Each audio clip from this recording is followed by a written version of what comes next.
It is your prisonplanet.tv memberships that fund so much of what we do here in this operation. And then we're more than happy for the TV show after it's aired live, then be leaked out onto the web to tens of millions of people. That's our goal.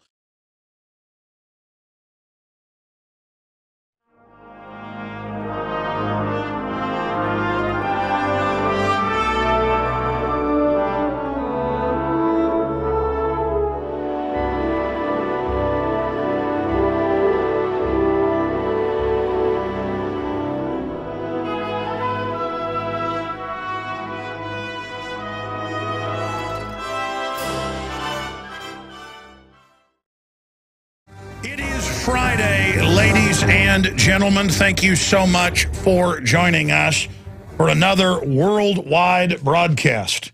And we are going to be covering, obviously, a lot of incredibly important world developments and news today on the science and technology and health front, U.S. news, world news, politics, Middle East, huge news on the economy front, and a lot more today.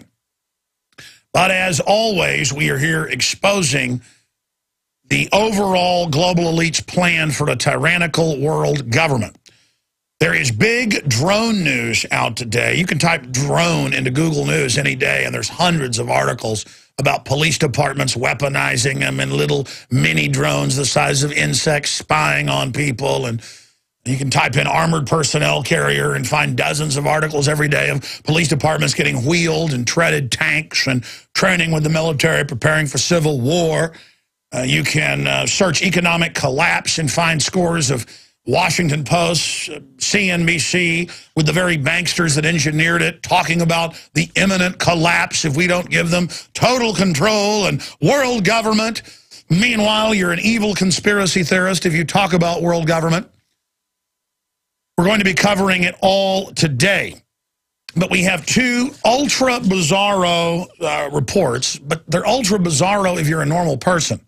They're not ultra bizarro if you understand that it's meant to be crazy. It's meant to be over the top.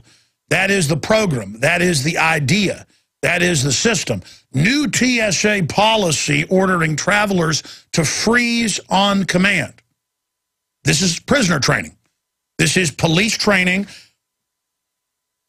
perps, but we're not three-time losers in a federal or state penitentiary.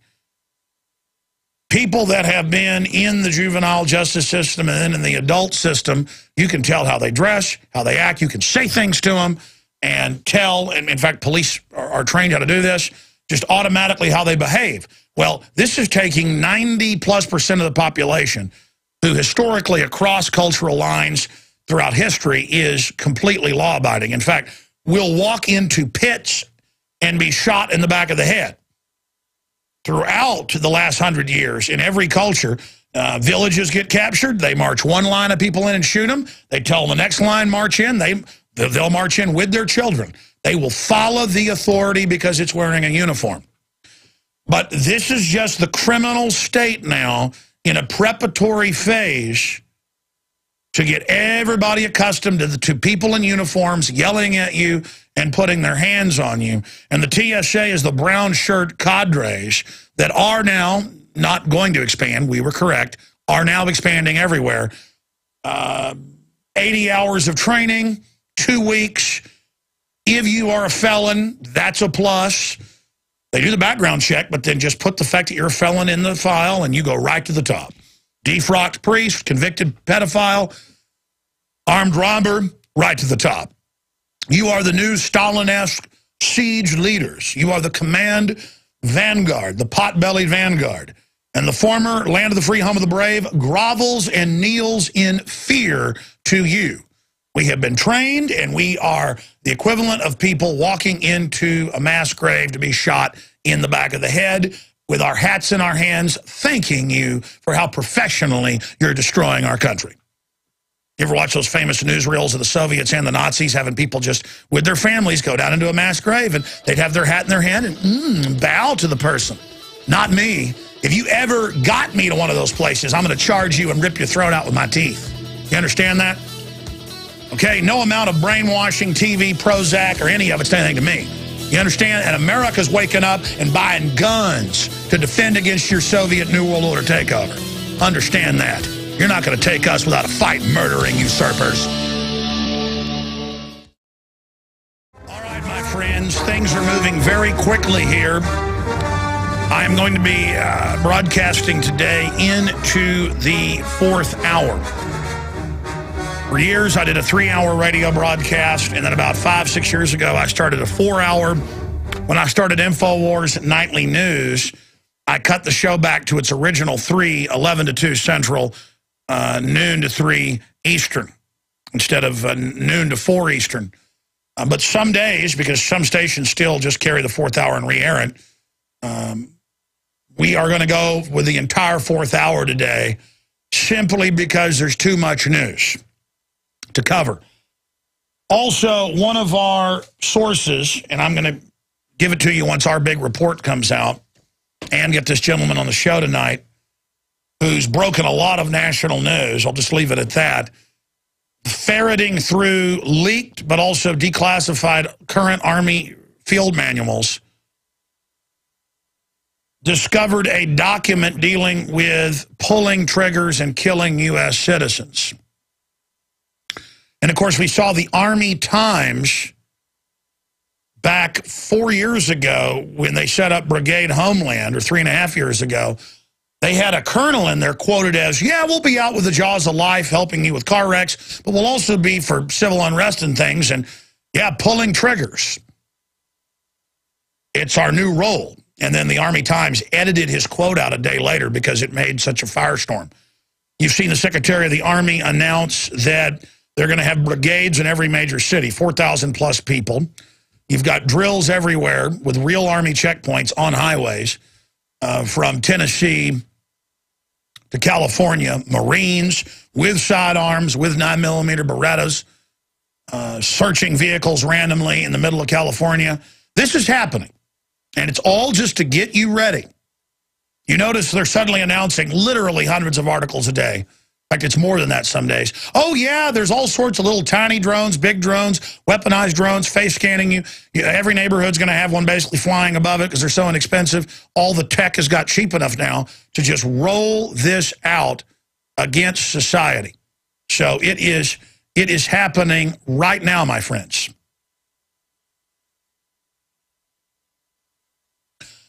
So we're going to be going over all of that today. This report will be out in the next hour or so. And, of course, we're also going to link to the document itself. But I've noticed if I come out with an incredible piece of news like this, like the Army field manuals for civilian inmate labor camps and re-education of political dissidents 2 months ago, and a week into it, the Army responded and said, yeah, that's our document and it's classified and you shouldn't have it. Kind of like 4 years ago, nobody believed the MIAC and Homeland Security reports we got, which we'd gotten reports before like that, but no one ever paid attention to them. With the FBI's phone numbers on them, confirmed real, back in '99. But it made big national news about a week after we broke it, and Ron Paul's office was even called. And they said, well, we know Alex Jones. We're not saying it's not credible, but we've got to... we don't think this is real. Come on, they're not saying you're a terrorist if you have a Ron Paul sticker. But that's because a lot of the people working for Ron Paul aren't Ron Paul. He knows that stuff's real. But a lot of his staff are younger, kind of mainline Republicans who are very naive. And so they're like, oh, there's no way you're a terrorist if you got a Ron Paul sticker. No. I mean, nothing against Mr. Jones, but we just, that can't be true. Well, it was true, wasn't it? Yes, it was. I wish none of this was true. But now it's gotten in your face so obvious that world government every week is, again, in hundreds of publications everywhere, that it's the solution to all our problems. And guess what? We were right again. International mega banks that issue the currency and credit out of nothing, they're the ones that run it. Oh, and they want to turn off your resources. That's what's going to fix the economy. They go on and say that, too. But I'm still a conspiracy theorist. You know why? Because people are scared deep down and they know this is real. So they say, oh, no, no, no, no, no. That can't be true. You know, the first stages, any doctor will tell you this. When somebody goes in and gets diagnosed with irrevocable heart problems, and it's only a matter of time till the person is going to die, the people get into denial. Or if somebody has a type of cancer that's incurable, inoperable, people generally are in denial. They say, that's not true. They'll get a second opinion, which is always good to do. Sometimes the doctors are wrong, but generally they're right. And then a few months later, you start getting really sick, and you're like, wow, this is real. I'm going blind. You know, this brain tumor is killing me. And then you get ready. You get ready for it. So I'm going to try to explain to you again, America and the rest of the world. We have a very bad form of cancer, and it is going to be terminal for many of us. It's called total scientific organized evil. And it doesn't play games. Killing is its business, and business is good. Surprise, you're dead. Surprise, nuclear war. Surprise, bioweapons released. You're there watching your family die as you flop around vomiting. Surprise. Drones fly over your city and spray nerve gas on you. Surprise. Surprise, the New World Order eugenicists that funded Hitler, Lenin, and Stalin, and Mao, who've been digging underground bases all over the world for at least 70 years and stockpiling super technology and weapons, aren't doing it to play games. They want the whole world, and they want it now. And they're going to salt the earth and then come back and re-engineer the planet in their own words. And this is the nature of the special transmission today. The broadcast is 4 hours long today, normally 3. And why is it 4 hours long today?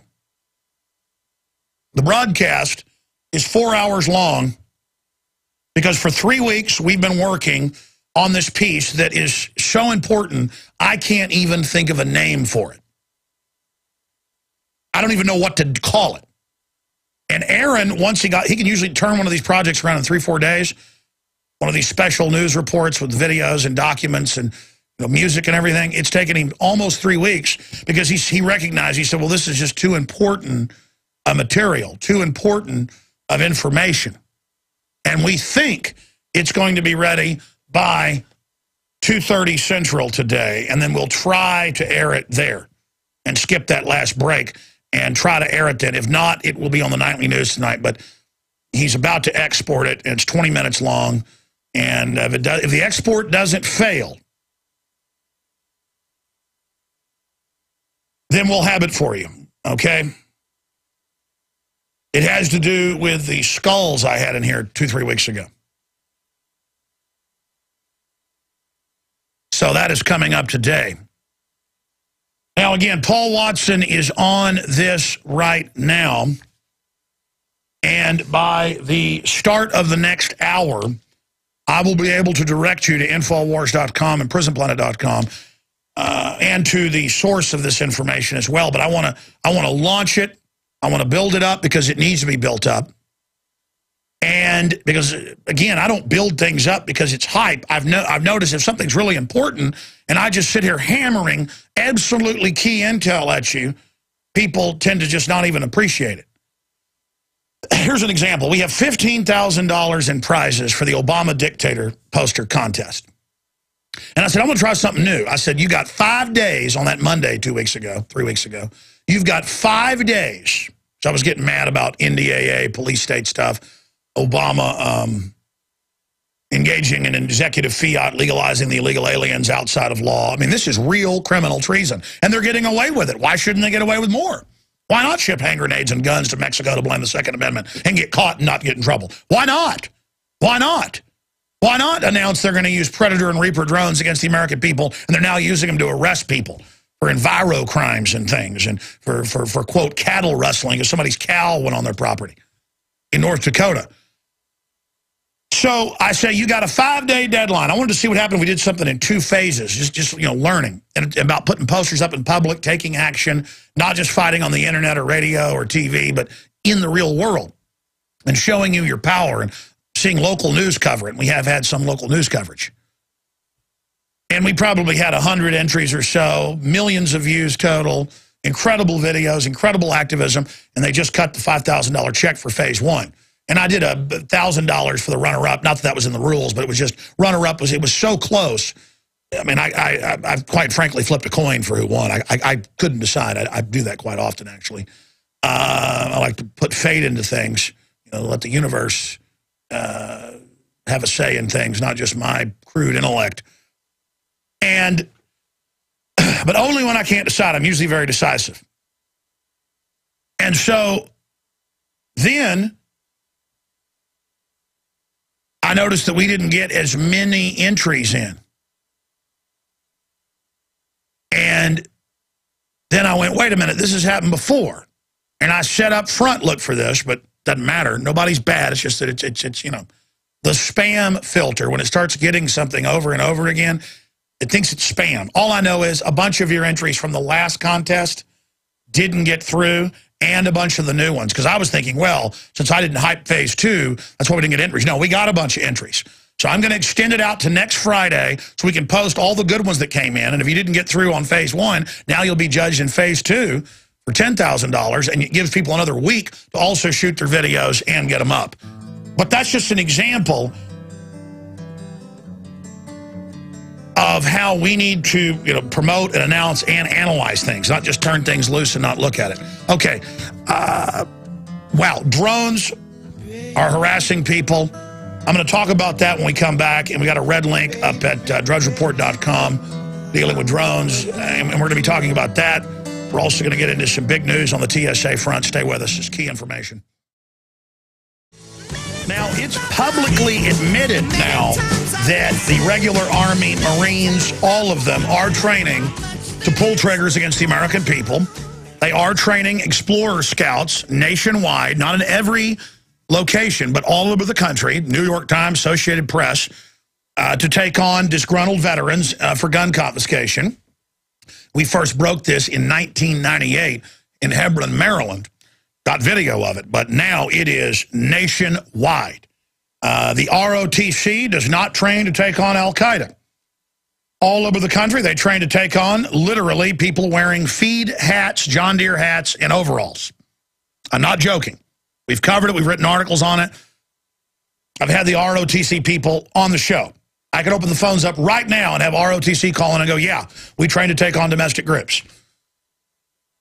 And I have a Army report here, again, on the re-education camps, psychological influences, how they're going to have these grenade launcher units that can fire 4 grenades at a time, basically semi-automatic grenade launchers against us. Just all of our tax money to build a giant weaponized system against us. The minute the military starts trying to fire on people, it will turn into 1776. And by the way, that's why the globalists are probably going to pick a time where their leading provocateur forces against military and the controllers will be psych warfare experts, who, of course, will be conveniently in the back. And you're going to have activists who are really decoys doing terrible things so that the precedent is set that the military save the children from the evil, violent protesters. Because they'll want to, in the psych warfare, call killers protesters. That way, when they call you a protester, it means killer. Again, they want to... That's why they call terrorist overseas extremist, so they can then call you an extremist for your views, and it has that psychological connotation. And this is all basic psych warfare. And the most brainwashed are the military and police themselves. That's why it's gotten so cartoonish.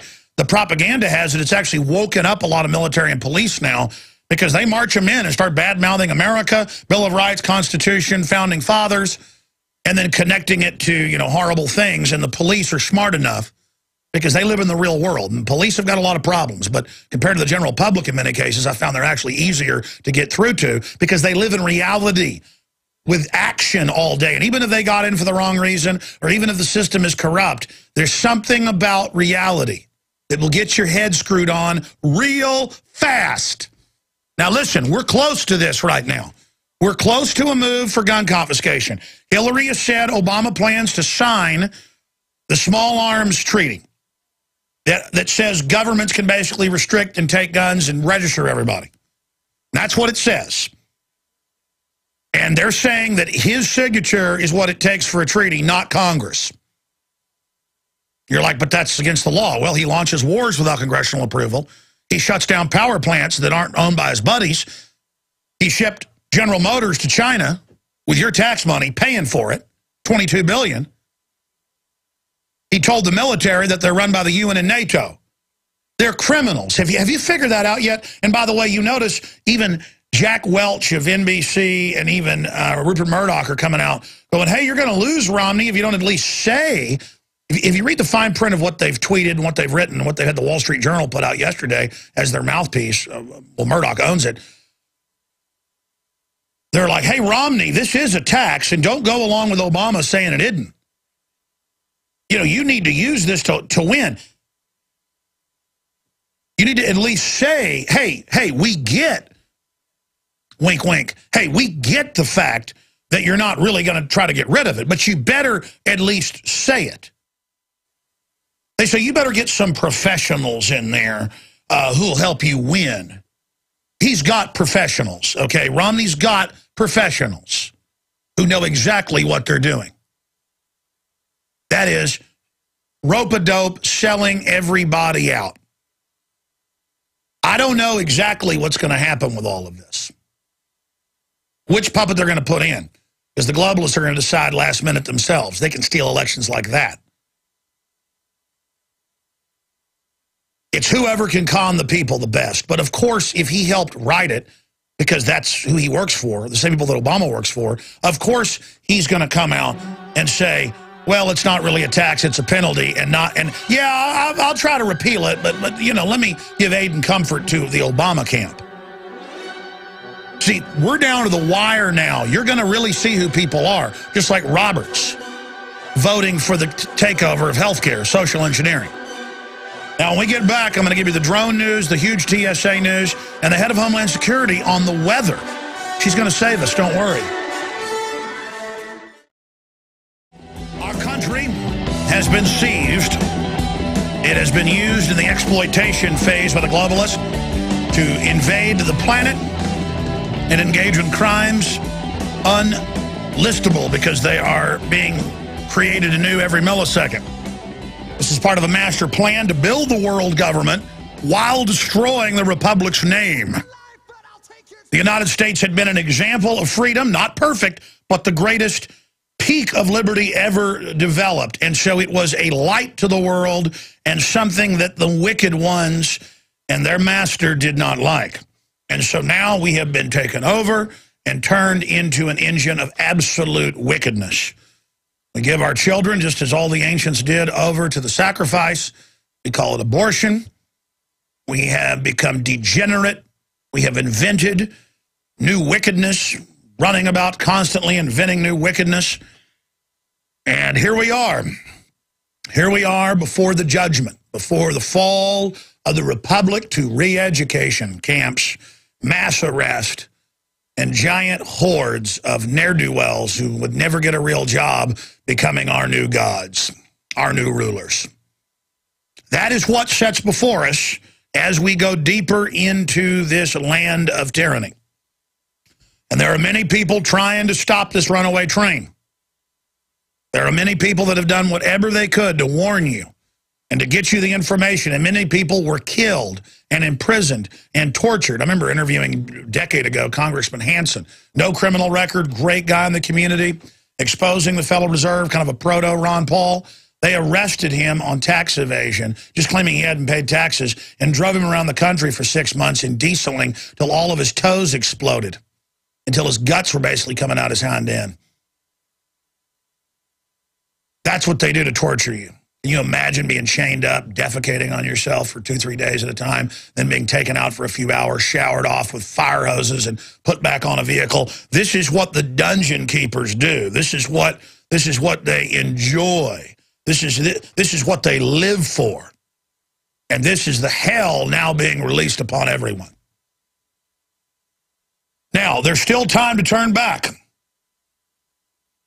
But it's going to take massive leveraging of energy. It's going to take aggressive hitting the pavement and screaming from every hill and mountain that we are under attack. It is going to take creating your own flyers and papering your town square every day. It's going to take calling into talk radio. It's going to take putting up pirate FM transmitters that don't interfere with commercial stations.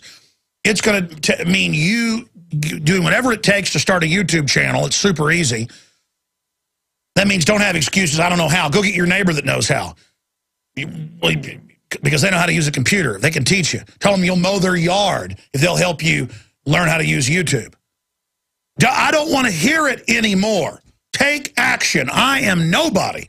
But I saw the threat 20 years ago and spent 3 years trying to get on the air, and I got on the air in 1995.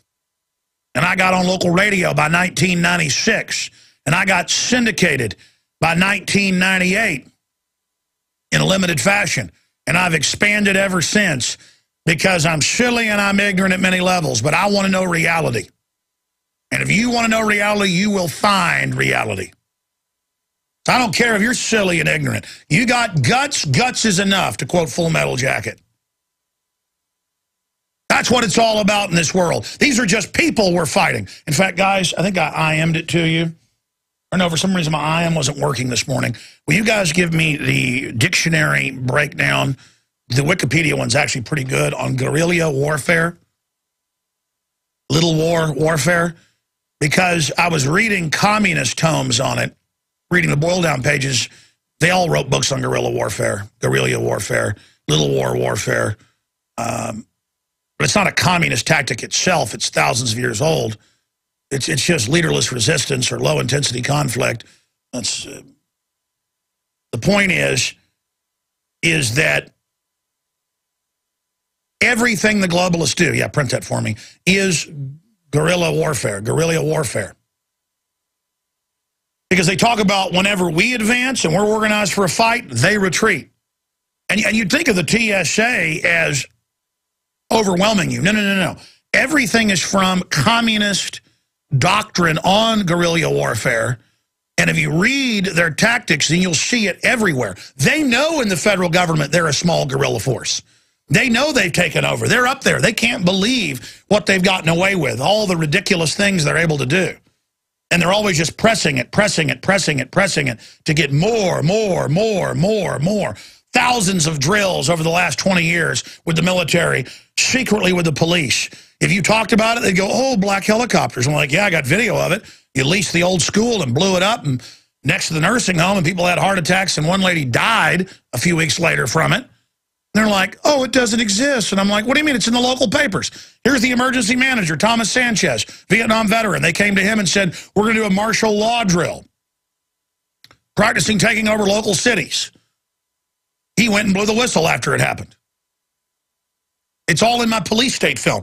And then I was made fun of and told it didn't exist. Well, now it's all out in the open. And we've got this report coming out in the next 30, 40 minutes at Infowars.com with how they're going to use the grenade launchers on us, the psychological warfare brigades, how to control us in the re-education camps, and everything in this document. That's an Army current manual. And we got it from an impeccable source. We'll reveal him when I get to it. He's broken other news here. People didn't believe the first news he put out here. And then the police later had to admit it. At first, they denied it up in Minnesota. And then they came out and said, okay, we're going to suspend the program. Oh, like you didn't know it was going on. The state police said they didn't know it was going on. By the way, the state police had bought some new, I think one was like a $10 million helicopter. Oh, yeah, to look for drugs. Oh, yeah. The drugs your bosses didn't ship in. That's why when a state police person pulls me over and says, got any drugs in the car? I'm just like, come on, man. I only got the pineal gland and adrenal glands God gave me. And you know what? I'm seething right now on life. You know, the type of life where a woman can pick a car up off her little screaming baby. That's what I'm on. What are you on? I'm on freedom, buddy. That's what I'm on. I'm on truth. Better know what time it is now. And again, I have solace in this. If this evil is able to win all of you that have served it will be forced to admit you were wrong as you are hurt by it. Any of you that think you can serve this system and gain power out of it, you're fools. You cannot make a deal with the devil. And you know in your heart the devil's real. You know that evil force is real. You can feel it right now. The devil is weak. But you think he's strong, so you run to the devil. The devil tricks you. You know, you have that archetypal story in all cultures of selling your soul to the dark forces for power. That's a trick. The devil comes to you. I'm going to give you a deep secret here. The devil comes to you when you're a child, and you have that mystery and imagination and that sense that you're part of an incredible species with an incredible destiny and an incredible mission. And here is this bland, fake world built around you to make you feel small, to make you feel disempowered, or to make you feel inadequate so they can get you to accept their download of weakness and lies in the belief that you'll gain power out of it. The devil comes to your spirit and speaks to your heart and says, I will give you power. You sense that power. You sense that magic, that majesty. You sense that destiny. You sense the figure 8 of infinity and the universe, the heartbeat of creation. That's my heartbeat. I've got that. I've got it. I've got it. Serve me and I'll give you power. And then if you get power through twisted evil, it was the power God had already given you turned over to the devil as you pull his chariot, as you pull his train. And you think that power comes from the devil. That power came from the Creator that set it all in motion. And you let the devil hack your soul and turn you like a zombie computer over to the service of darkness. The devil's black rage is only a gross, weak copy of one tiny element of the Creator. All the power, all the discernment, all the majesty, all the electricity, the rivers of life, the creation, the smiling children, the singing, the autumn wind on your cheek, the moonrise, it's all just the beginning of the Creator. It's all just the beginning of the untold, unbelievably unimaginable power. The devil didn't give you power. The Creator gave you the power, and you let the devil steal it and harness you. You are a slave. It is pathetic. You are a loser. That power you think you have, that dark flame of evil you worship at, is a stunted, twisted, microscopic husk of what you would have been. And that is what's so pathetic and so sad, that you will never taste, those that have fully turned yourselves over to evil, those that have persecuted the innocents with pleasure. The door is closed on you. And you think I revel in your destruction? It's another victory for the black hole that is the devil. Another soul twisted and torn down. Another beautiful creation. Another spirit shining in flame, destroyed, made dark. Because you chose evil. You chose to serve the dark side. And you are torn down. You were broken. You were thrown down from the sky and smashed into the ground into 1,000 ugly little pieces. And you sit there looking at the ugly remnants of what you would have been. And you see the reflection of God shining off the dark surface, and you think that's God, as you hold up a little chunk of evil in front of you and stare into it. Oh, the power of Satan. Oh, the power of it. A tiny reflection of the entire universe around you. Fools! Fools! Fool! Fool! Ah!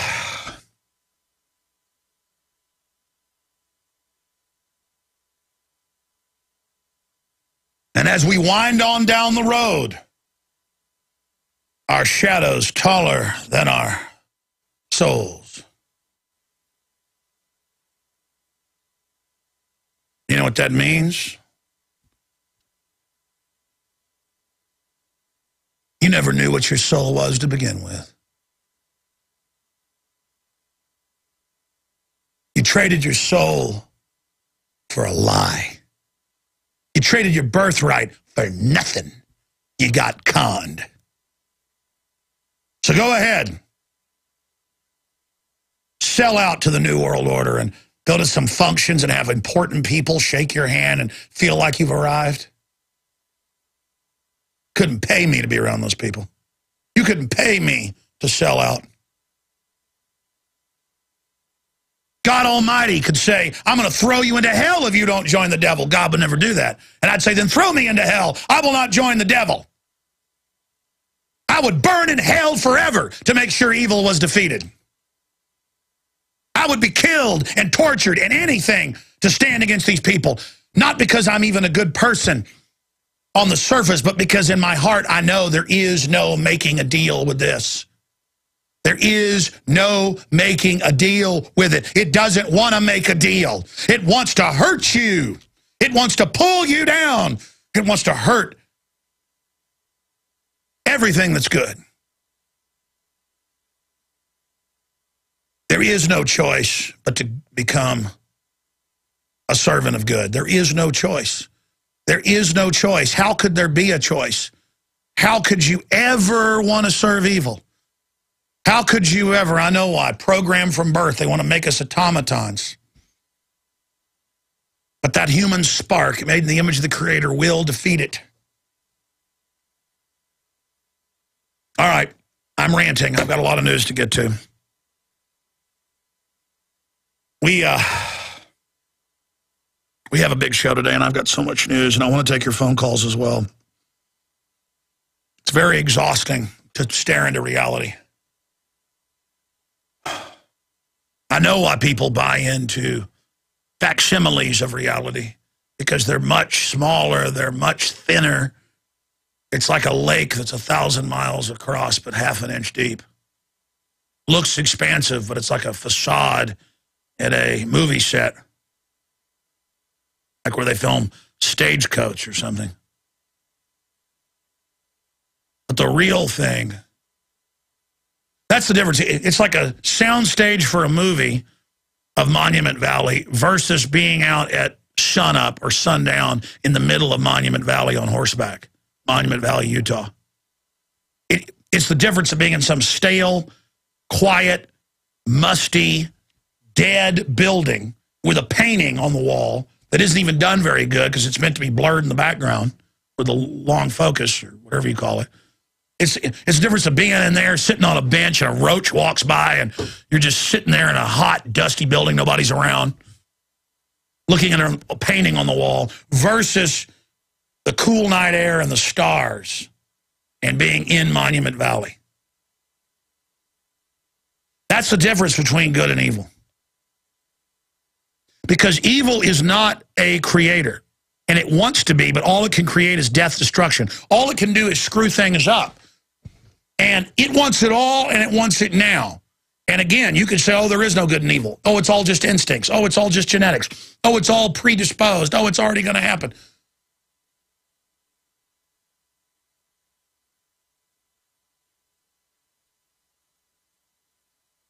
But you know in your heart that's not true. You know from all your experiences in life that's not true.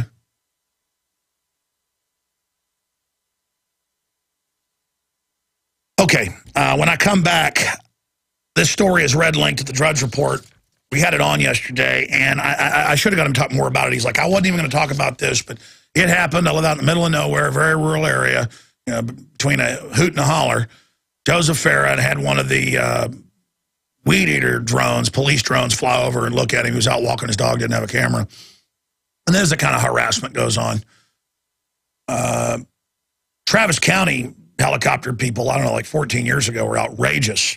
I was trying to get the funding cut for new helicopters, so they went to my parents' house because for whatever reason, that's where I'm listed as living, even though I've never lived at the house that they still live at, that they've lived at for like 20 years. I guess at some point I had mail sent there when I was in college or something. And so they came there, flew about 20 feet off the ground, flipped my mother off. Then they found out where I was staying one night with my girlfriend, now married to her. and came over there and came right down and shined lights right in the windows the next night. I mean, it's just like, so that's what this is all about. Spy drone buzzes journalist secluded home. And we'll get into TSA, the most insane thing they've done yet, but it makes perfect sense if you know why they're doing it. Let me just get to TSA first. New TSA policy, they're just now announcing it. It's been going on 3 years. I've witnessed it. My entire crew that flies has seen it. New TSA policy, ordering travelers to freeze on command. That is new. The, quote, new policy that is really not new is TSA explains bizarre new policy of testing drinks purchased in airports. Agency claims it is attempting to be unpredictable. Yeah, like being out in the parking lot of the airport now or on highways. Yeah, you're unpredictable. The Homeland Security just set up a group who have 80 hours of training and aren't sworn or bonded or under the Constitution. The FBI can't do what you do, but you can do everything. People ask, well, how did Hitler have brown shirts before he was even in office, run around, beat people up? Because he had the giant force and just did it. We're being run over. And every time we're going to protest and opt out or get in their face, they stand down because they're guerrillas, guerrilla warfare. They're attacking us. When we flee, they pursue. When we pursue, they flee. When we attack, they pull back. When we're asleep, they attack, okay? Everything they do is warfare. I don't just say that. They're following warfare programs. You see them in the news going, it's not attacks, but they admit it's attacks. Never mind. Oh, well, they say there's no drones, but they're admitting the drones. Well, everything they do is what an occupying army would do. You know, they declassified it about 20 years ago. I showed it last year on air. Clips of Army psychological occupation. And we played clips of it on air. It's on YouTube. There's hours of it. And it talks about the U.S. taking over a third world country and helping suppress the population. And they're fighting communists in this case, but the tactics are exactly what authoritarians would use as well. And it's all real creepy where they talk about psychological warfare and lying to people and they giggle and it's fun. It's meant for troops to watch it and think being a weird, creepy, lying person is good. Again, like Jack Bauer torturing people's children to get answers and he's always right. This is so twisted. How they seduce people over to evil by increments. And they're now saying that they want to be unpredictable. Read the article at Infowars.com. The TSA has attempted to explain a way of bizarre expansion where you go through the checkpoint. And I've seen it. While I'm sitting there eating barbecue and got a ice water, and they walk over and start swabbing people's drinks and taking them away and saying, take a drink of that. Inside, at the food courts. And see, because it's all fake. The people that drive on the airport with the food deliveries, just swipe a card. Anybody could be down at their dock, knock them on the head, drive in with a thing full of C4. But there aren't real terrorists, ladies and gentlemen. Almost all of it's manufactured. Even when a real jihadi attacks you, usually they were funded up the line by the globalists on record. On record. On record. And they always sell a tyranny on an unpopular minority first. But in all the manuals that good police and military send us, who's it always really about? People that don't like the New World Order. People that say that there's a global banking cartel that's going to bankrupt the world and bring in a planetary regime. Ooh, wait, all those ADL, Southern Poverty Law Center reports the last 15 years, it all came true. In fact, we've got to do a project where we get all their old writings that are public. Cops ought to do this. I know you got even more than we got. Send them all to us. I'll do a whole show with them and read stuff from 5-10 years ago that's exactly what happened. This crazy Jones believes that they'll be using military on the streets. He's dangerous, wants to kill you. Oh, this Ron Paul believes there's a world government being set up by banks that own the Federal Reserve, and that derivatives will cause a collapse. These people are fearmongers and dangerous and are linked to cop killing. Next to the blah, blah. And, of course, all of it came, we're the enemy because we got it. We're the enemy because we're awake. We're the enemy because we're all that's standing between the American people and people of the world and total world dictatorship and mass extermination. All right, I'm going to finish up with the news at the start of the next segment, then we're going to go to your phone calls. I want to hear from first-time callers again on any of the issues I've raised here. We've got big breaking news going out in the next 10, 15 minutes or so that is going to go over a lot of really important info. Just so you guys know, you just opened a mic up or something over there. Switch got flipped or something. So I'm getting the audio out of the studio. Sounds like it's off now. No, it's off now. Thank you. You heard it too, John, right? Yeah, the wind noise, whatever it was. Oh, that lost my train of thought. Doesn't matter. I didn't lose my train of thought. There's like so many thoughts. How do you reach into a sea of them and pull up the most important? I guess you don't. I guess you just start going over the thoughts, and those that have ears to hear, they're going to hear. Those that don't, they're not going to.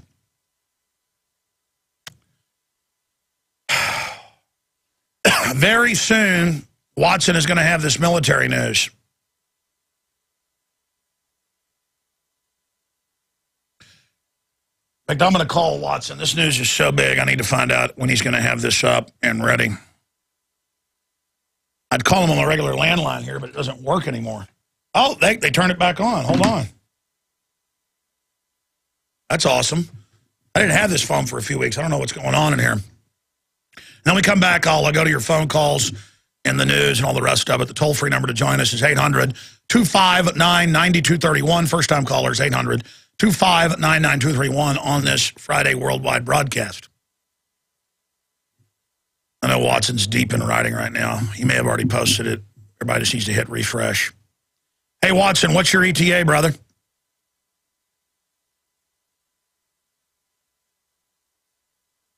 I know it's a 115-page document, but I've looked it up. It's an Army manual current, and I just want to point to all our other re-education camp stuff and then just link to the full thing. And we're going to get our source on tonight on the Nightly News. I was telling people the ETA was in about an hour at the start of the show. What do you think the ETA is?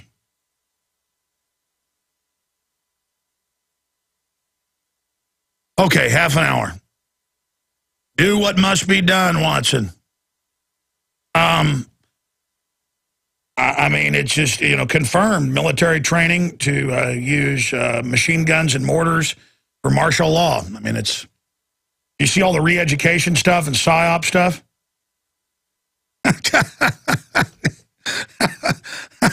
All right, buddy. I'll quit bugging you. Thanks. Oh, side issue. This video me and Aaron have been working on for almost 3 weeks. I just want to keep that as a featured video on YouTube. I'm going to tell folks over there to do that for about a week. And I want you to watch it, write an article next week with your perspective, whatever that is on it. Because I really want to promote this video that's coming out. Or I think it's very important information. All right, thank you, sir. See ya. It's my right-hand guy right there. Always delivers. Okay. Oh, boy. We're going to go to break here, and I'm going to try to calm down. It's so ridiculous. It's so ridiculous. What we put up with in this country and the fact that it's going to get 50 times more out of control. And it's just, people do the same thing every generation over and over again. We're going into a really decadent cycle right now, a really dangerous, destructive cycle. And I just really feel sorry for people. I really do, because we have been so spoiled rotten after all our forebears developed and built for us. And Katie bar the door. I just think about children, though, and that's where I get angry, and that's why we're going to have to get the word out as best we can, but prepare for physical defense. And once they start it, the best defense is a sustained, unmitigated offense. We'll be right back, ladies and gentlemen. Stay with us as we prepare to take the plunge into the New World Order.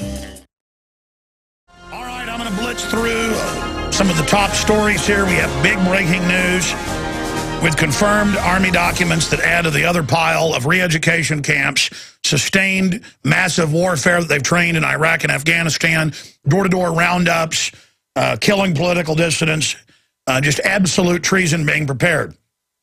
No wonder the military is waking up and going, oh, you're absolutely right, Alex.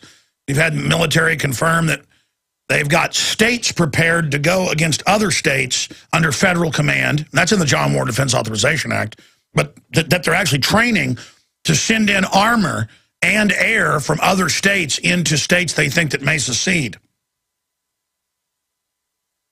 But the Union was hijacked by foreign banks who announced they've conquered us on the news, like Hitler parading Paris after they surrendered. And you know what? Most of the cops went out and saluted Hitler and said, all right, we're under German control now. They were called the Vichy French. And I guess that's really what's happening here. I mean, I'm not guessing that's what's happening, because they just do it by increments. And now they have the TSA out there engaging in every form of bizarreness you can imagine. It seems bizarre if you really believe they were trying to keep you safe from imaginary terrorists that the globalists openly fund in Libya and Syria. That's back in mainstream news. TSA explains bizarre new policy of testing drinks purchased in airports. Agency claims it is attempting to be unpredictable. Now, again, to be clear, I've seen this for at least 3 years, but now they're announcing it because it's going in everywhere. You go through, you go to a shop because now you need the little thing of shampoo, and you need the toothpaste because you can't have that because you're a terrorist, and you need the bottle of water, and maybe you go get a sub sandwich because you're going to get on the 4-hour flight. Don't we all do that? You go get it, you stick it in your bag, and here comes waddling up people with a cart, and they're now starting. By the way, I saw this 8 years ago, or about 7.5 years ago, when I was in San Francisco. I saw them searching people at the gate. It was a group of World War II vets wearing their caps from the USS Arizona that had survived. I'll never forget this. And back then, I was not really intimidated, but I wouldn't pull a camera out, you know, on the security at a gate because I knew they'd come after me. Nowadays, I just do it. I'm done. I don't care. I mean, I've told the story probably 20 times that this one World War II vet wearing the Arizona hat had his wife with him who looked like she was about 2 steps from the grave. He was about half a step from the grave. I bet that guy died within a month. He was going back to see his buddies. His eyes were peeling down with water dripping out of them. You know, when somebody looks like they're about to, you know, literally, he had a walker and an oxygen tank. And this guy jabbering at him was some private security they had there. It was called, I think, Wolverine Security. Bright blue, something like Cobra Commander would wear, going, I mean, I couldn't understand what he was even saying. Gibbering at him and poking at him. And the old guy obviously had hearing aids on, didn't even know what planet he was on. I mean, imagine you got an old man who looks like a reanimated corpse. Okay, I mean, he looked that bad. Okay, there with his wife, and there's a bunch of guys getting on a plane to go to the World War II Pearl Harbor Memorial. A few days later, I was back in Austin. And remember, on the news, there was the whole event. I'd seen the guys flying out of San Francisco to Hawaii. I mean, can you imagine wanting to come over and gibber and jabber and poke at some old man because they don't understand you? Imagine the lowness of someone like that. We've had Colonel Craig Roberts on, who flies a lot. He talks about how he's seen that himself. It's like there's something about these wolves, these wimps who want to be predators. Who when they see a woman or a child or an old person, it gets, and the worse off they are, the more excited they get. Like, you see an old person, you immediately want to go over and help them. And you think about your grandmother or your grandfather, or you think about, you know, memories come back of visiting people on their deathbeds, and you want to honor the old. And then you see these people, and that's what our country's become. That's who we are. It is a religion of treating us like garbage, running us into the ground, dominating us. And so, okay, you want to trade liberty and freedom and a stiff backbone with a jellyfish servile system? Knock yourselves out. Knock yourselves out. I'm preaching again. TSA explains bizarre new policy of testing drinks purchased in airports. Agency claims to be unpredictable. It wants to be unpredictable. You mean power grabbing? It's always more and more. Now they're saying, oh, we've decided to stop stripping women and children in front of people, taking their pants off, their shirts off. You've seen those countless videos on the news. You don't have a choice now. We're taking you to the back room. And see, this is the point now where I can't fly at that point, because these are known criminals hiring felons, pedophiles, killers. I haven't seen killers yet, bank robbers, and they want to get you back there, and they've killed people at these. They'll get you back there and beat your brains out and say you died in the cell. You saw that happen out in Phoenix. They'll get the local cops in there to do it with you. And That's what happens. I mean, now you're going to interrogation rooms, and they're setting up interrogation rooms that are mobile on the highway, so when you drive up to one of these random checkpoints and the TSA's there commanding the Army and the Marines, I'm not kidding. This has happened in Tennessee, you name it. Look it up, there's videos on the news. And they literally take people now to the interrogation center. And now the cop brings you in, the door closes, and there is the person in their little chair. They turn towards you. Sit down. I've been interrogated flying into Canada like this. You're going to go to prison. We've got your laptop, and if we find any porn on it, you're going to go into a Toronto prison, and we don't like you bleeping American pigs. And I'm like, wow, and we know you want to go to the Bilderberg conference. Let me tell you, you're never going to leave Canada. You'll probably get 10 years in prison. We're downloading all of your laptops now. I'm like, well, I don't have any illegal porn on my computers. I don't think I have any porn. But, I mean, you know, there's 3 of us. And they're like, no, any porn is taking it across the country lines. And I'm like, well, I haven't looked at any, but I don't think there's any porn on the computers. And they sat there for 15 hours getting madder than a pistol. They downloaded our entire computer, stole everything, and there was nothing. There were photos and JPEGs and things from like tiles on the websites of like, you know, they'd come back in and go, what is this? And it'd be a cop putting handcuffs on somebody, and I go, that's photos. We're updating the website. What is this? And it showed like a SWAT team in black masks, and I'm going, well, I was like, you know, why don't you just be nice and let me go? They were so stupid, though. They'd taken all our cell phones, but Aaron had this little bitty cool one that was so small. He lost it about a year later. And I was like, I don't care what they say. They're out of the room. Call Jim Tucker. We called Jim Tucker at like 3 a.m. and get him up out of bed. We go, Jim, you got to do it. Because we knew the hotel he was at, because we were going to stay at the same place with him. This is in Canada, 2006. I said, Jim, you've got to call all the press. They're either going to put us in jail, they can find something, or they're going to deport us. They're going to send us back. You got to get the media here. And man, by like 10, 11, they're screaming, they're cussing. We're still going to prison. We're bad. And when they know we've done something wrong. And then all of a sudden, I'm having flashbacks to all this. All this media shows up out front. We can't see him. And the guy comes in totally fake and nice and goes, I have a daughter. I have a family. If I get fired for this, it's all real fake. Now he was begging mercy. If this happens, if you tell him what went on here, I was told to do it by the conference people. Promise me you won't say anything bad. Promise me. Promise me. And I said, well, I'll tell him the truth, but I'll be easy on you. And I went out and said a little bit. And the guy was like fake crying and all this stuff. But, I mean, that's who these people are. Can you imagine that guy when he meets his maker? Boy, I don't want to judge you, but I don't think God's going to like you too much. That's all I got to say. I mean, look, cowards are the worst thing on earth. If you're going to be evil, then stick to it and enjoy it. I mean, I couldn't imagine. This guy had endless energy. From like 10 o'clock at night until noon the next day, or longer, 8 o'clock at night, whatever it was, to march back and forth. And I mean, mainly had me behind closed doors yelling at me. And it was just pathetic. It was an absolute pathetic. It was pathetic. You do not scare me. Well, your weakness scares me. I mean, looking at you is scary. Looking at your essence, looking right into your bones is disgusting. Because I don't have some high view of myself, but my goodness, these wimps that want to exercise power on people, only the most cowardly, pathetic jellyfish are like that. And I want to thank God every day that I wasn't born like that I wasn't born a bully, because there's nothing more disgusting than a filthy bully. And you know where bullies are going to go in the history, in the dustbin. So they're announcing that they will have unpredictable measures to snare would-be criminals now, and terrorists. Yes, by testing your drink.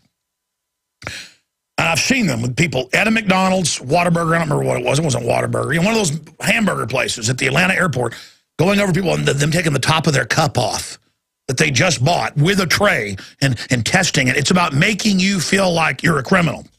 So that article's up at Infowars.com. And then there's this one, new TSA policy ordering travelers to freeze on command. So again, it's prisoner training. Freeze! It's a police command when a cop has got a gun on you and is going to kill you. In the threat continuum, you don't say freeze unless you're preparing to kill someone, meaning that they've got weapons or they're in the commission of a crime with bags of money in their hands. And it's saying you're not just under arrest, you're not in a custodial arrest, which is what all these, when you're pulled over it is, or these situations at the airport. It is prisoner training. This is, hey, you're now in a violent continuum right now of the fourth spectrum. You are a criminal that I am apprehending in the commission of crime. Freeze! It's an order, and the American people are going to love it. In fact, if TSA told the average American to urinate on themselves or chop their children's hands off with meat cleavers, they'd probably do it. I tell you, land of the people that love slavery. Well, you're going to get it then. All right, I'm going to stop hogging the broadcast. Let me get to some more of the news. I just start getting into what the TSA is doing, and it's going to get more and more insane. If you think them yelling freeze, because they tell you to walk out and go stop right there, and they put you in a little prisoner booth, and they have you put your hands up, and it's total prisoner training. And now they're hiring criminals to take your daughters and sons behind closed doors to strip search them. And they go, well, we don't call it strip searching, but we do take your clothes off. And just like every tyranny, they hire a bunch of goons to do it. If you thought the bizarre power trip behavior of the TSA could get any crazier, think again. According to a friend of political commentator Lou Rockwell, the federal agency is now ordering travelers passing through security to freeze on command, explaining how he got, how he had arranged with his family to split up as they were passing through airport security. The correspondent whose story is posted at LouRockwell.com explains how he heard a commotion from a different security line. He heard freeze, freeze, or something like this coming from the output side of so-called false security, where my wife was followed by further barking of commands. From where I was, I couldn't see much. It turns out they were doing a new drill. They want all passengers to freeze on command. My wife told me later that she didn't follow this order fast enough, so the subsequent barks I heard were directed at her.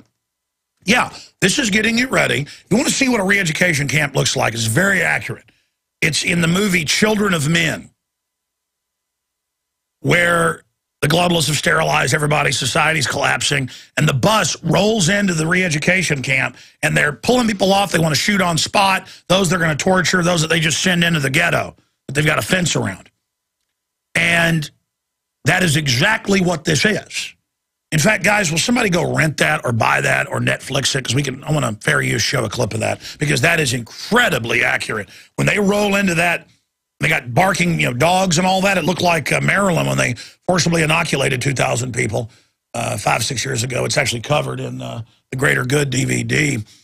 And they had police dogs, black uniforms. It's the law. Got to take shots. We'll arrest you if you don't. There was no law. It's just all a criminal exercise of power to set this up. And so, yes, now the screaming. In fact, I've already gotten reports of this before. And of course, if a metal detector gets unplugged, oh my gosh, terrorists must have got through, stop all the planes, pull everyone off. Oh, now we've got to be in the parking garage because terrorists might be there. Oh, they might be out at the end of the highway coming into the airport. We got to have a checkpoint there. Oh, they might be down the main road towards that road. We got to be down there. Oh, they might be at the park. We got to be there. Oh, they might be at the shopping mall. Got to be there. And then the TSA is now running federal, and the insurance companies are saying, your mall has to get federally certified, and they say a TSA inspector must come, and you must comply. So see, just the new security everywhere. I almost didn't speak when I was in Santa Cruz. Michael Zwerling did a great job getting me out there. I'm on 2 of his fine stations. We had 2,000 people total come out to the 2 events because the place held like 900 plus, but it sold out in a few days, so I booked the second day. And so the mall security, the boardwalk, theater security, it's like an outdoor mall, said he's not going to speak if we don't run security. And they were real nice, treating me like I was the president or something. Again, they really figured out this culture so I'd get into it. And I'm not mad at the station. They're great folks. They groped everyone coming in. And of course, you're there, and it's like, we got to check them. And I guess it's for my safety But you know what? I'd rather be free. Listen, I'm not living in fear. If somebody wants to kill me, they do it out in the parking lot. I mean, I see Glenn Beck at events. He has like 30 people, and they'll call a SWAT team out for him. Our reporters have been at events where the president is, and people like Glenn Beck have more security. I mean, shoot me now if I was ever going to live in that much fear. I mean, I just don't understand this. But again, this tyranny is a culture set up by cowardly people. This is what they're into. And I'm already digressing. To be technical, he had more security at an event than Mitt Romney, not the president yet. Not yet. Okay, I've got this entire other stack of drone news. Joseph Farah had not told anybody about this, but I guess he felt like he should go ahead and say it on my show. And hey, guys, I forgot it. Will you bring me that email that WorldNet Daily sent me? It doesn't say it's not for air, does it? I don't know why they sent it to me. I read like 90% of it during the break, and I just wanted to make sure before I show it that they didn't. Well, then obviously it's to be used on air then. Anyways, I'm going to get Farah back on next week to talk more about this, but he lives out in Northern Virginia, in the hills on a piece of property with no one around him. And here comes the police drone, with its little flashing lights and little legs. I got to get him back on to describe more of it for people, because off air he described more of it than on air. Because he was, again, doesn't want to be a conspiracy theorist, so he was kind of timid about even telling the story. But now it's up on the Drudge Report, red linked. We'll tell you about that when we come back. Be sure and hit refresh if you're on Infowars.com right now. Because we don't have it set to auto-refresh, you may miss some of the new news being posted. To do this justice, I'm going to just take calls now after I hit this drone news, and then go to your calls continuing for the first half hour of the next hour. Then we have the two winners of the Infowars.com reporter contest joining us. But coming up at 8 after or so next hour, I will get into this article. And I've got to call Watson. He is the best, an amazing mind, but he always tends to under-report something, trying to be conservative. I read through much of the 100 pages, because I can speed read, got it this morning, of the new Army Field Manual, and we've confirmed its authenticity. And our source is impeccable, but we also confirmed it through another source. I'll just leave it at that. By the way, the source will be on tonight. Mr. Fight, who broke the news up in Minnesota of the state police drugging people and giving them free drugs, including cocaine and heroin, to set them up as informants to basically false witness against people. First, that didn't exist, and the state police didn't know, and the mayor didn't know. Turned out they all knew about it, and the report was real. He was able to get this document. A lot of this stuff's public. Part of it isn't. So we're going to get him on the nightly news this evening. And set up Fight for Sunday. I'll be live this Sunday. I was going to go to Colorado. I've canceled that trip, not because of the fires, but because the RV's engine blew up. And it'll take him a week to even get to it, because I guess it's summertime and all the RV engines that are blowing up now. It's like trying to get the air conditioner repair person out. In 108-degree temperature, and the guy shows up at 9 at night. Yeah, I'm here. Hi, Mr. Jones.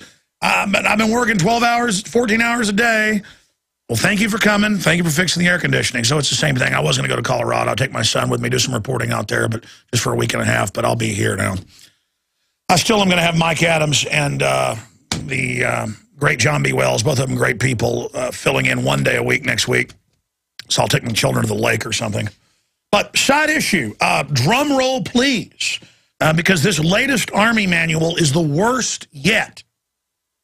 It is the most out of control, most tyrannical, horrible confirmation of everything we've seen so far.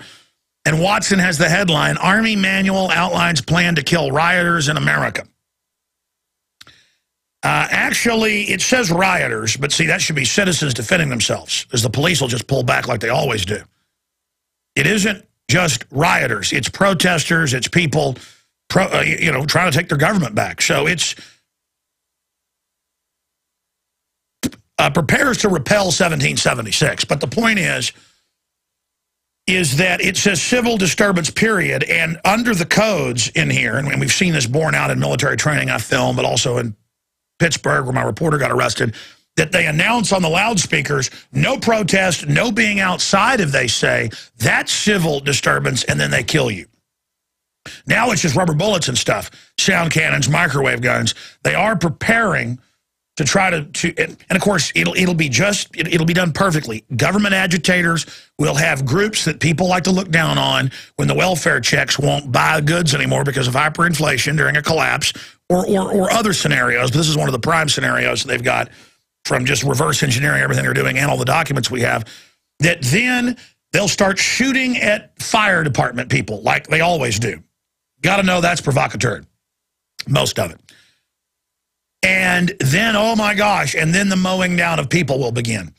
And then, oh, thank goodness the Army came and restored order. We're just accepting this now, even though it was a 15-year-old plan by Rand Corporation to roll this out, right as the Secretary of the Army calls for it. It's all been to acclimate you and all to get you ready that patriotism is, oh, I forgot the good part. There is gun confiscation. Well, you saw it in Katrina. They're going to cordon cities, and you prove you're good and get the food and get a travel pass when you turn all your firearms in. And, of course, the Army is going to be searching your house. And guess they've got a backup youth brigade, a Hitler-Jugend, a Stalin-Jugend, a Mao youth brigade. Don't they always? They've got the Explorer Scouts who've been training for at least 5 years to do house-to-house gun confiscation. I mean, I have it from 15, 16 years ago, 1998, but how many years ago was that? Yeah, like 14 years ago. I have that. But confirm that, you know, in the New York Times, they're training for house-to-house gun confiscation. And Arcadia, Iowa, they said in the news, the Army will practice locking down the city of 675 and will take the guns from the local gun shop and will go door-to-door confiscating weapons in a drill. And then I read the report and it was like, hoax website says gun confiscation, even though they said it. Like, there are no drones, even though there goes one right there, but there are no drones. Hey, this thing's a tax. Supreme Court says so. So do you. No, it's not. But it is a tax. The IRS takes the money out of your account, and if you don't buy it from the private groups, you're just like, never mind. No, it's not. You're like, yeah, it is. No, it's not. Yeah, it is. No, it's not. Yeah, it is. No, it's not. Yeah, it is. No, it's not. And they just want to keep you in that inaction because they found in psych warfare actuaries, most folks will just go, okay, well, whatever. You're wrong. I'm right. They're like, sure. I know you are, but what am I? I mean, it's just these games they play. Look, they're criminals. If the average person in government isn't bad, that's one thing. But you work for evil criminals, okay? The country's been captured. The only way to turn this around is they're trying to bring in the EAS to take over media. They're trying to talk about shutting websites off with no due process now. They're talking about arresting people. Cass Sunstein is at the White House who criticize government. I mean, they're really trying to see if they can get you to do it. And during a collapse, they'll say, go arrest the political dissidents, cops, and your paycheck will work. That's basically what it's going to be. And if you then show up and do what they ask you to do, it's over. They're going to win. Because you're going to get killed en masse, and so are citizens, and then they're going to bring in the I-4 troops and the NATO troops they've been training for. Oh, we're going to be talking about Operation Black Star with Colonel Craig Roberts next week. He's going to be joining us with key intel. Former Army intelligence, Marine Corps sniper, Vietnam, SWAT team commander, helicopter pilot, Oklahoma City bomb investigator, one of my favorite guests who I've never seemed to get on. We're going to twist his arm and get him on the show. He's also somebody that died for 10 minutes and they couldn't resuscitate. And, of course, you know what he saw. Because we only see a very tiny band of what's really going on. That's why I feel sorry for people that are blind spiritually. You have no idea, ladies and gentlemen. Okay, so I might as well get to it now. I mean, here it is. Army manual outlines plan to kill rioters in America. And you notice they're announcing, oh, you know what? We've been developing armed drones for decades. And here, police departments, train with them real fast. They got shotguns. They got 50 cal. They got riot guns. They got tear gas. And you better get them. And here's some armored vehicles and get ready and dig in and store food. Because there's evil terrorists are going to attack you. And they're not the guys over there, jihadis. It's the guy with the John Deere hat. I've been to the urban warfare drills where they got them in overalls going, not going to take my land. You've seen the video. John Deere hats, man, literally handing out John Deere hats. This is what your enemy looks like. That looks like my granddaddy. Your granddaddy was an American. You're not with them, are you? I mean, you couldn't make this up. You watch a movie like Red Dawn, and they've got everybody in the local sports stadium, which FEMA admits they're going to use on people and have, with loudspeakers blaring, "Our founding fathers are pigs, the Constitution is garbage," and then you get a FEMA training manual, and it's exactly that. I mean, these people are open scum criminals trying to take over the country right now. I mean, it's happening. And everybody's like, "Oh, I think Mitt Romney will save us," really. He's like, "It's not a tax. Obama's right. I helped write it for the big banks that run me. But I might repeal it. Just give me a break. Give me a break. Give me a break." They're like, "Well, maybe it'll get better once Mitt Romney gets in." The elite get what they want. Yes, I will agree in deep analysis, the Democrats on average are more mafia, more street thug, more will kill you if you're criticizing them. Republicans just go ahead and just do whatever they want. You know, Republicans just ship guns into Mexico to destabilize it and get control of the drug trade and put it in the banks. They didn't try to bring the guns back and then blame the Second Amendment with it. You know, I'm sure, I guess Obama is worse. He went that, I guess the country club Republicans, even though they're tyrants, they still kind of like freedom and kind of like the way things used to be. Kind of like all the rich Republicans, you know, that go into the country two-step and dive bars and want to have fun. The cops kind of leave those alone because the big boys like it that way. Listen, you're going to lose it all. There's no deal with this place. There's no deal with the New World Order. Okay? You don't just have a little tyranny because you like being in power. Tyranny doesn't work that way. It gets worse or it gets better. It doesn't stay in one spot. And right now, we're sinking like a rock. All right, I'm going to go to your calls. I'll just cover this later. Again, it's red linked up at Drudge Report. We'll show folks that if they're watching on TV where they can find it. Spy drone, buzzes journalist, secluded home. WorldNet Daily editor Joseph Farah. He didn't want to describe the whole thing on air, but I mean, he lives back in Virginia, folks, in those hills and mountains. I mean, nobody. It was for him. It was right above him. But he, off air, he's like, "I don't want to get too much into it. It sounds so crazy." Well, you know what? Reality is crazy. It happened, Joseph. So you told it, and now it's big news. I mean, you used to run some of the biggest newspapers in the country. People know you're credible. Yeah, you better carry a camera on you at all times, man. You better have cameras rigged up all over your farm. Anyways, oh yeah, they don't like that counter surveillance. Continuing here, I got it at my house, and I'll just give you a news flash. There isn't just the stuff you see. What, are you going to jam all my neighbors if you ever want to come in on me? Oh, that's a bigger problem, isn't it? And it's not that I live in fear either. It's so whatever happens is on record. Ooh, that really upsets you that I've got cameras rigged up off my property. And you don't know, are they being recorded in one place? Or is it being wirelessly sent somewhere? Or is it being sent over lines? Oh, you don't know.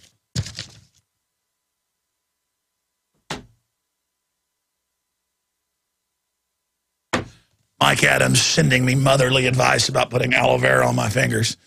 Mike, my aloe vera plants have been used or lost in moves. I don't have any. I need you to bring me some aloe vera. I'm just joking. Mike Adams will show up. We've had producers here before that are sick, and he hears about it, and he shows up and brings them medicine. Mike Adams, the Mary Poppins of the Infowar. I mean that in a friendly way. He'll be filling in on Monday. Spy drone, buzzes, journalists, secluded home, WorldNet Daily editor Joseph Farah. They will be at war. We will be hunted down. And he goes over all of that here in the article, the little loving police drone. The one with the little four legs buzzing with the flashing lights. I mean, they want you to know they're there. Flying around his property. And believe me, I know it went on because I've got to enjoy the visitations by the helicopters.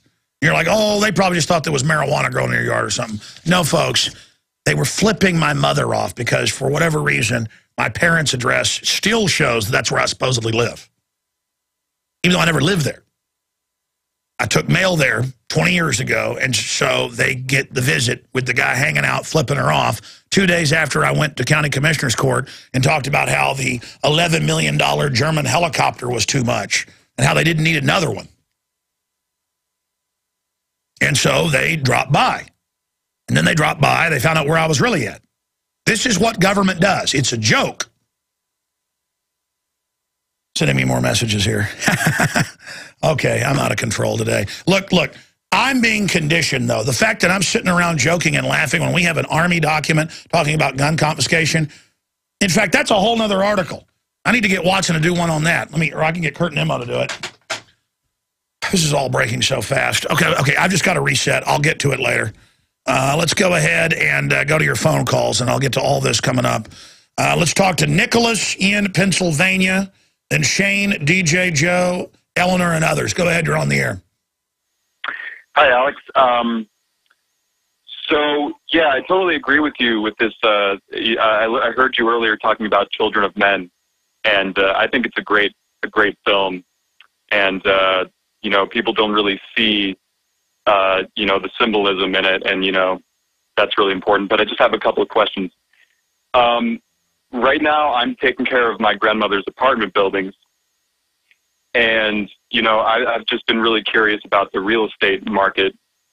And, I mean, everyone knows it's been really bad, but, and also some of my other family members have houses and stuff. So what do you know about the real estate market right now? If the globalists decide that they've got to back off and go slow, the real estate market will go back up nationwide, not to previous levels, but up, I would guesstimate, within 2 to 3 years. If they decide to hammer down, which every indication shows they're going for broke. They're publicly running Al-Qaeda, attacking countries. They're publicly gutting everything. Romney's not showing any sign of changing course. Conservatives, if he gets elected, will just suddenly sit down and love it all. So either way, we're in trouble. Every indication is the globalists think, and I think they're probably right, that they're going to end up all going to prison unless they get it all. And they're going to end up losing that too. But they're just going whole hog. I mean, we might as well have a cross between Mao Zedong, Stalin, and Hitler mixed into one, running things, looking at us right now, trying to figure out how they get everybody to do the horrible things they want them to. And so the future destiny is up to you. It is not some set thing out there. It depends on what you do. If they, with all their spying and algorithms, think that they're not going to be able to get away with this, already they don't have a good chance of getting away with it. But they love to dominate, and even though their computers are telling them they're not going to get away with it, they are so used to it, and they can't imagine they're going to lose. They show that Hitler turning into Russia, Napoleon going to Russia, you know, Nero thinking he was God. The megalomania has set in, and it's setting in with their minions. You know, the one good thing is their minions are such trash and so stupid. And I'm talking about, you know, the TSA type folks, the code enforcer, bureaucrat type, are so pathetic or awake. Some of them are awake. You know, if you have a brain, you're awake. That it's all about our compliance. So at this point, pick whatever you can, stop complying. Just stop complying with whatever you can. I mean, here's an example. One crew member says when he gets tickets, he just keeps sending it in with the wrong paperwork over and over again and just procedurally, and you can tell it goes in the problem stack and later just gets thrown away. Sabotage them. What's sabo? It means sandal in French. Sticking it in machinery. Sabotage them. Sabotage everything. This is an enemy. We're occupied. And so peacefully, lawfully sabotage everything. Sabotage, sabotage, sabotage, sabotage every little act against them, every little poster hung up, every time you stand up to somebody getting in your face, every time you talk back to the TSA person, every time is one step closer to victory. Does that answer your question? Well, I guess so. Yeah, I'll have to look a little more into the real estate market. But, yeah, I mean, all that stuff is really important. God bless you, brother. Sabotage. You know, that last caller sounded disappointed, and I'm sorry I can't give you a definitive answer. I would have had to ask you, where are you in the country? Then I'd have to go research the trends there. I would have to, I mean, there is no definitive answer on what you should do with your real estate. I mean, I understand you're managing a building for your grandmother. But I don't know what to say. I mean, I can't really give you advice on something that's so specific in your area. I mean, take real estate in Texas. It had a fall in the 80s that wasn't in the rest of the country. And so Texas real estate, on average, never got up to the overinflated levels of other areas. So our bust was not as bad.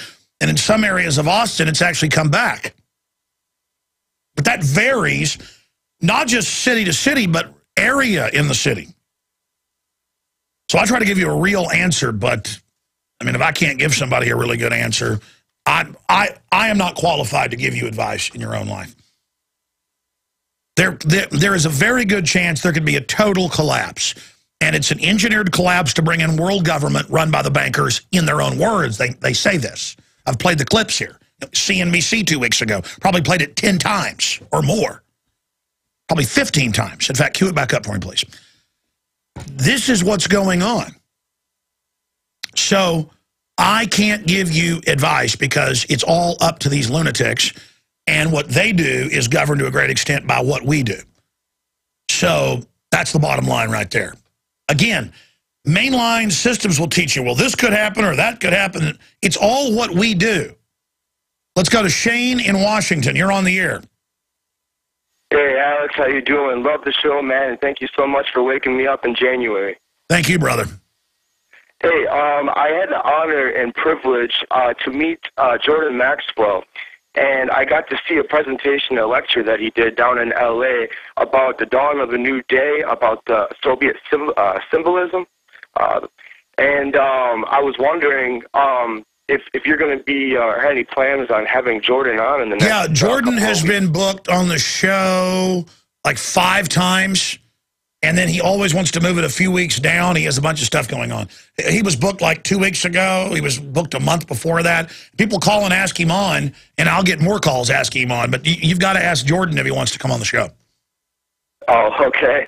That sounds good. And then also, I did want to bring up the fact that when I did go down there, I took the Amtrak, and it's getting bad on the Amtrak, too. I went down there, and as soon as I got off the train, I mean, these detectives or whatever they were just pretty much singled me out in my pajamas. No. They're TSA inspectors, and they just do whatever they want. Feds who aren't even feds, out of their jurisdiction with an 80-hour training course, and they are doing the new American handshake of grabbing your genitals on the highway. And I mean, they're not just in train stations, brother. They're demanding to put their hands on your wife now on the side of the road. I mean, it's over. They're criminals. Red alert, mayday. So what they do? They singled you out. What'd they say? Oh, well, they searched my bag and went through all my stuff, messed up my luggage, and were smiling and laughing while it happened. And then the guy had the audacity at the end of the search to try to slap hands with me, and I just kind of laughed at him and just kind of gave him a cold shoulder, I guess. Oh, he didn't like the fact that you were laughing, so he wanted to, like, be friends. Well, see, it's important to be friends with your prey. No, we're not your friend. We don't like you. We don't like you. And once you start a hot war with us, we will meet you on the field of our choosing. Anything else, sir? No, sir. Thank you so much for the work you and the Infowars team does, and I'm looking forward to hearing more news that you guys got. Thank you so much, Alex. God bless you, brother. We have fought as hard as we can to reverse this military buildup against us. Now is the maximum effort to reach out to military and police now and educate them. Our lives and their lives depend on it. It's all real. The New World Order's real. You better choose a side, ladies and gentlemen. You better choose a side right now. All right, let's continue with your phone calls, and I'll get into our top story up at Infowars.com right now. Army manual outlines plan to kill rioters in America. Warning shots will not be fired. Of course, there's a little minor footnote. It talks about confiscating guns in there. Paul did a great job getting this out quick. But I'm going to get Kurt and Emma to do one just on the gun confiscation segment. And the PDF's up there, and it ties into the re-education camps, all of it. That is coming up. Let's go to Eleanor in Missouri. You're on the air. Thanks for holding. Hi. Hi, can you hear me? Yes, ma'am, I sure can. Okay. I'm from the St. Louis area, and I think it's really important that people know and understand what happened and what everything looks like after the FEMA police went through. Yeah, tell folks about the police and military, regular Army training with the tanks on the streets. Tell us about what it's like when FEMA comes to town. Oh, you have no windows left in your house. I'm not kidding. There are no windows left. Your house looks like a ghetto, and the whole neighborhood looks like the ghetto now. You know, and I mean, there's no windows left. There's, you know, they fire a lot of shots and shooting, so a lot of stuff's blown up. So, ma'am, you were actually in an area where they lease houses, then don't tell you and blow them up? Because I've actually been to those. Oh, so they blew stuff up in your neighborhood. Oh, yeah. I mean, everybody north of Manchester Road got you know, pretty much everybody got a visit by the FEMA police, and they go through your house. No judge, no jury, no court order, no nothing. Yeah, I'm going to stop you, ma'am, because I've seen them do checkpoints, and I had the cop calling in, break down crying about it. I almost sent reporters, but there's been so many drills I didn't. You're telling me that in that North St. Louis drill that they admit they did with the police, and they told folks to stay away, you're telling me they did a gun confiscation drill? They came in your house? Well, I don't know what if they did. If they confiscated everyone's weapons, I would imagine. No. They only drill for it. But I'm saying, who came? Tell me, government came to houses. Tell us what happened. Well, if you go through the area now, pretty much nothing's left. I mean, anything of any good. I mean, I saw this in Medellin when this happened too. See, most Americans haven't been through a civil war, so they don't know. I have, so I understand. I know and I understand. Okay, ma'am. For 2 weeks, there were hundreds of tanks, thousands of troops running around, terrorizing people, but the media would never say what they were doing. Tell us what happened. Well, everybody in north of Manchester Road literally got a visit by the FEMA police. They literally went in their house, they went and saw what they had, confiscated whatever they wanted, you know, and people don't know what to do. And then I heard two policemen, you know, talking outside my house about it, and they said, well, we have to do this now because by October, and I'm like, by October what? You know, no one has answered that question yet. By October what? You know, I don't know what's going on by October. We have to go in and, man, I should have sent my reporters. I just have such a small crew right now that I didn't send them, even though I knew something special was going on up there. Well, you saw Katrina. They used it to go high and dry. Even areas that were nice had their lights on and would come in and break open safes and steal the guns. People never got them back. They would arrest the homeowners, and this is what they're training for. Ma'am, so you're saying, I want to get your number off air. I want to call you, and I guess we're going to have to send the reporters up there, and then you can be our guide. Or maybe that police officer can be off duty and take my guys around. Maybe I need to go up there. Because if what you're saying is true, and my gut tells me most of it is, it's so horrible. Coming up here in about 20 minutes, we have the female contest winner for Infowars Reporter. She wins $5,000. Jennifer Collins popping in for about 10 minutes. Then we have the male contest winner, Jakari Jackson, joining us. But she's in Ohio. He's in Oklahoma. But I'm going to interview here in the next few weeks some of the other top reporters. They were all so good. I mean, just the top 10. It was more like top 20 or 30. There were so many great people. And we're going to go through the list and find out who we can afford to get in here.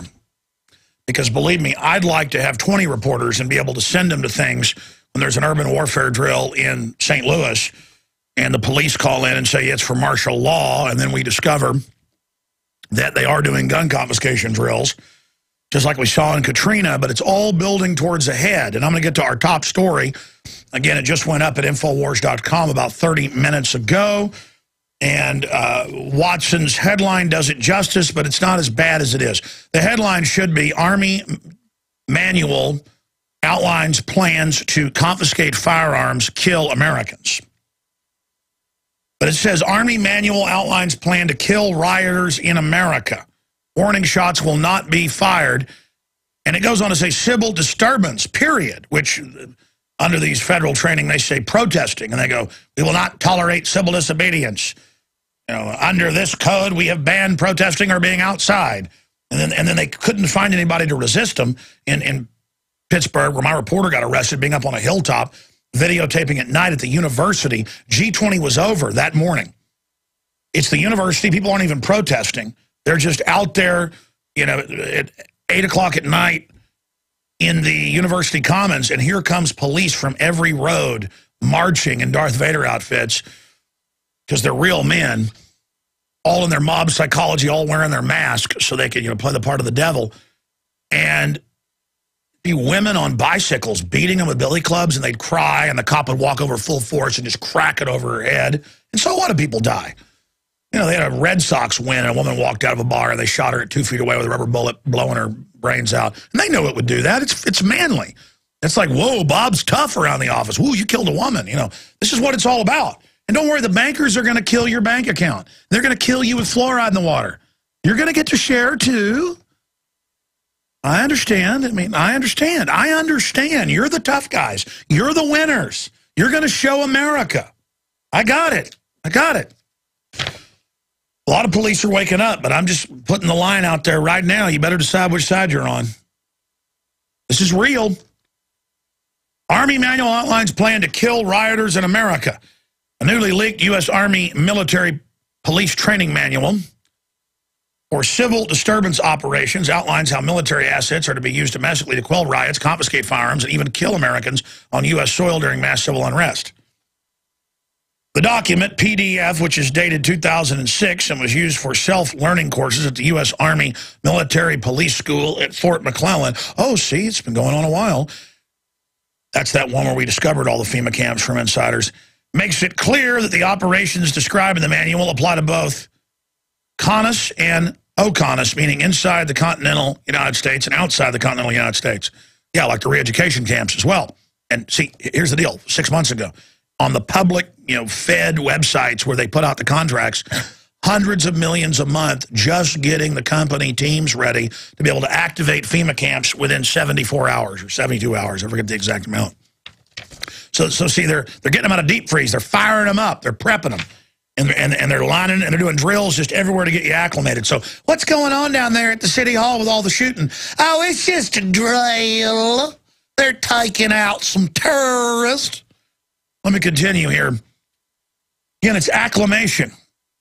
They're converting you from a free country to a slave country with the TSA, all of it. The document outlines how military assets will be used to help local and state authorities to restore and maintain law and order in the event of a loss of riots, civil unrest, and declaration of martial law. Oh, declaration of martial law.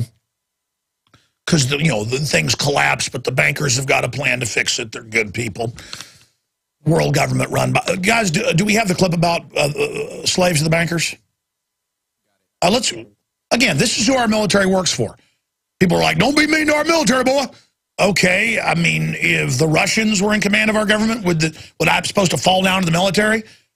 Again, foreign banks took over. They want to destroy our way of life. We've got to tell the military what they're being trained for is illegal.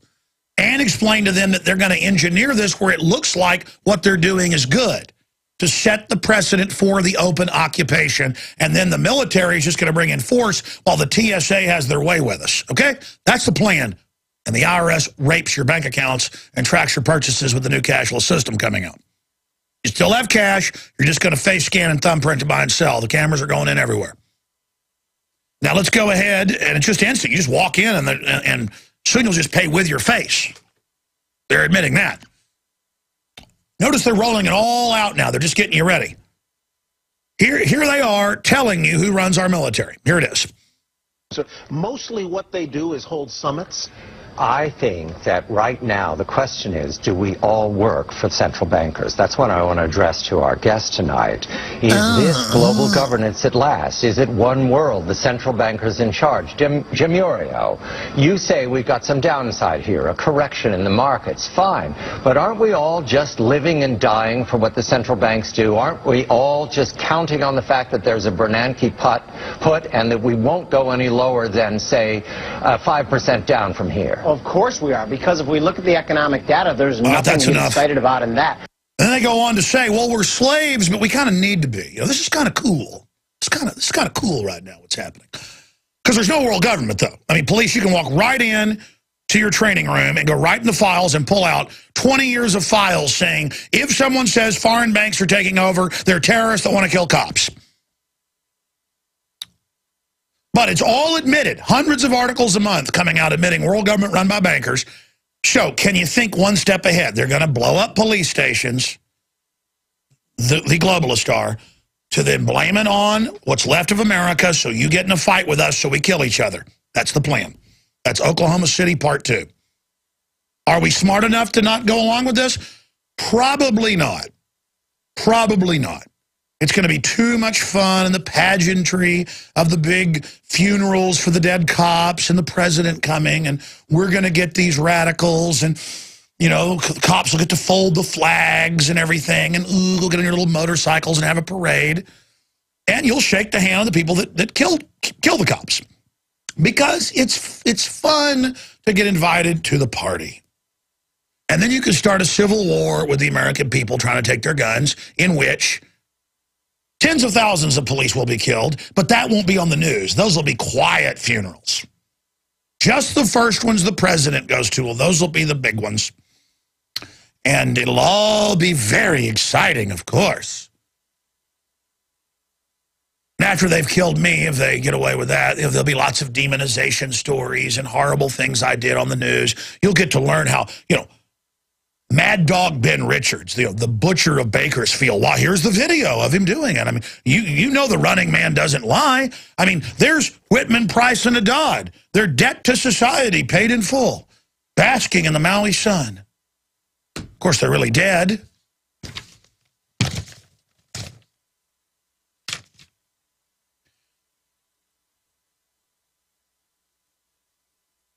Well, I tell you, this is really a creepy field manual.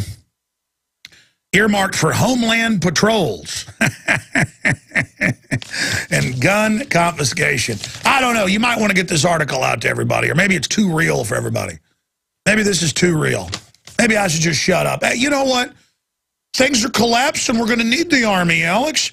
Hey, Alex, you got it all wrong. The Army isn't trying to take our freedom. They got to do this because things are collapsing. Oh, really? Really?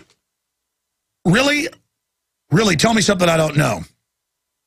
Yes, I know they're going to be rolled out during the collapse, but the collapse was engineered, Jack. And I told you about it long before it even began. I'm so tired of people calling me going, Alex, did you know 9/11's an inside job? No, I didn't know that. I'd never imagined that. I never talked about that.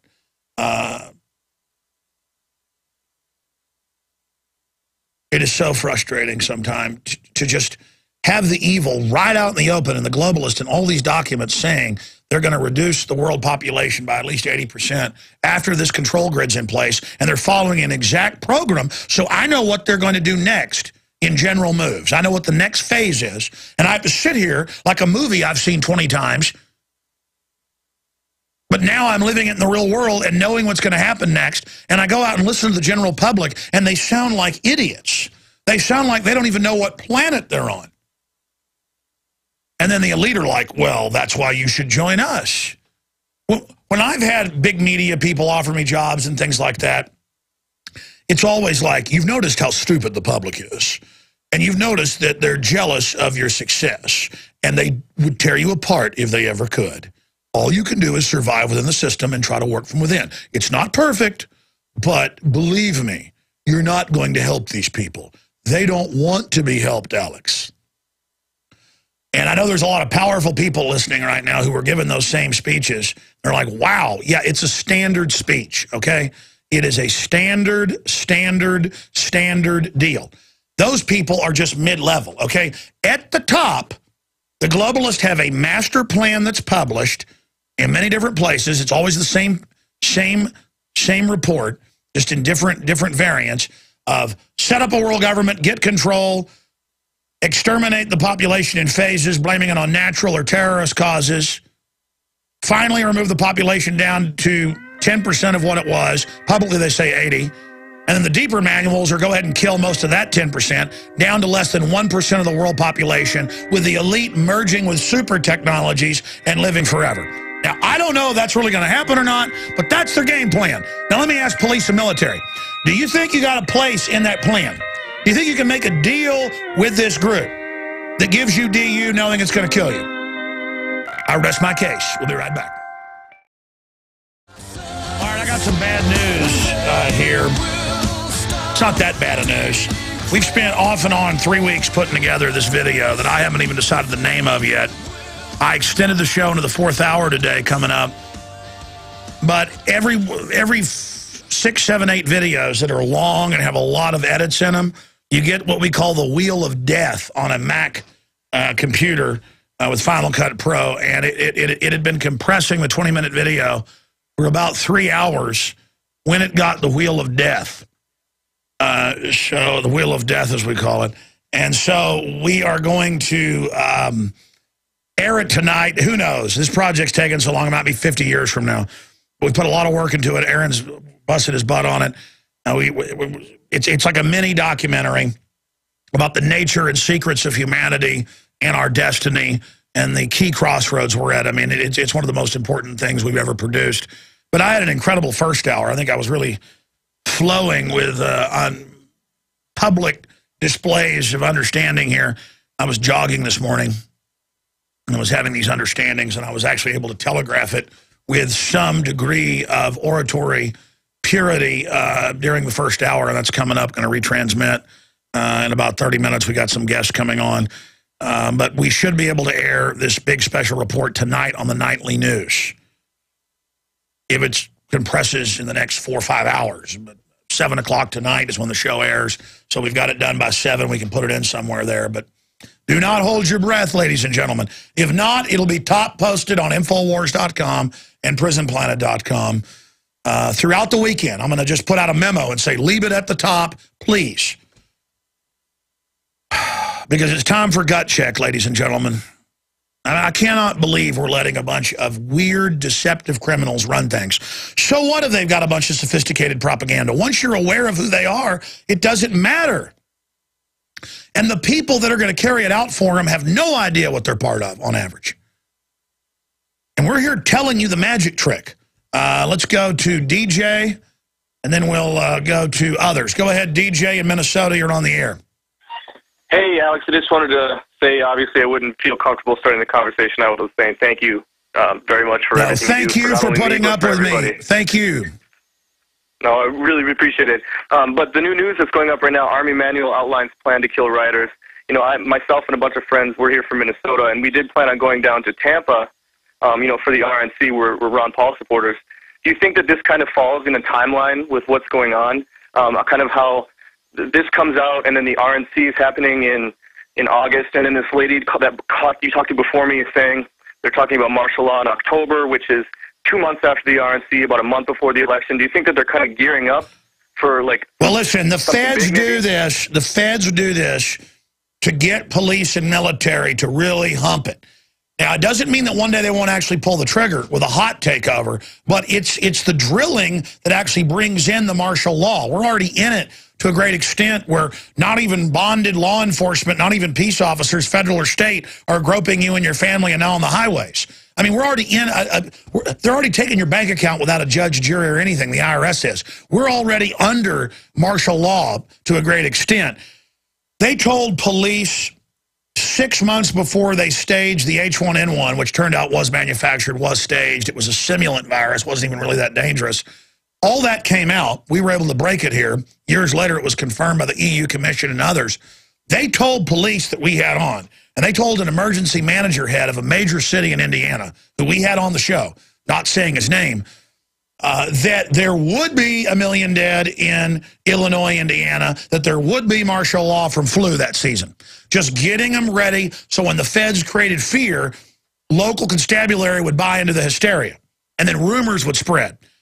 So it's the same thing. They go to cops, and they go, yeah, we're going to go, we've leased this neighborhood in this area, we're going to do urban drills, and, if we see any crime, we're going to have the military deal with it. How's that sound? And it's all to get the cops used to it. And so you go to North St. Louis, you do the drill, it freaks out some cops, that identifies who's awake. Other cops show they'll go along with it. They're marked down as they're ready to go. It's all a gauging. It's like the globalists are going to the grocery store, squeezing on different fruits and vegetables to decide, well, is this avocado ripe? Is this grapefruit ready? There's a thumping of the watermelon. There's a checking of the onion. There's a squeezing of the potato. There's a messing with the carrots to see if they're dehydrated. The devilish spiders of the New World Order are crawling over their babies. Oh, this one isn't evil. Get rid of him. Bye-bye, cop. Oh, this military person isn't for gun confiscation. Send them for their 5th tour in Afghanistan and make sure they get extra shots. Oh, you like to take guns? How does Colonel Johnson sound? As a sergeant, you killed some citizens and took guns. The FBI said you served well. You're going on the fast track. We want to put you in college for officer training. Really, me? Yes, you. You're going to the top, like pedophiles they hire at the TSA. We'll be right back. Stay with us.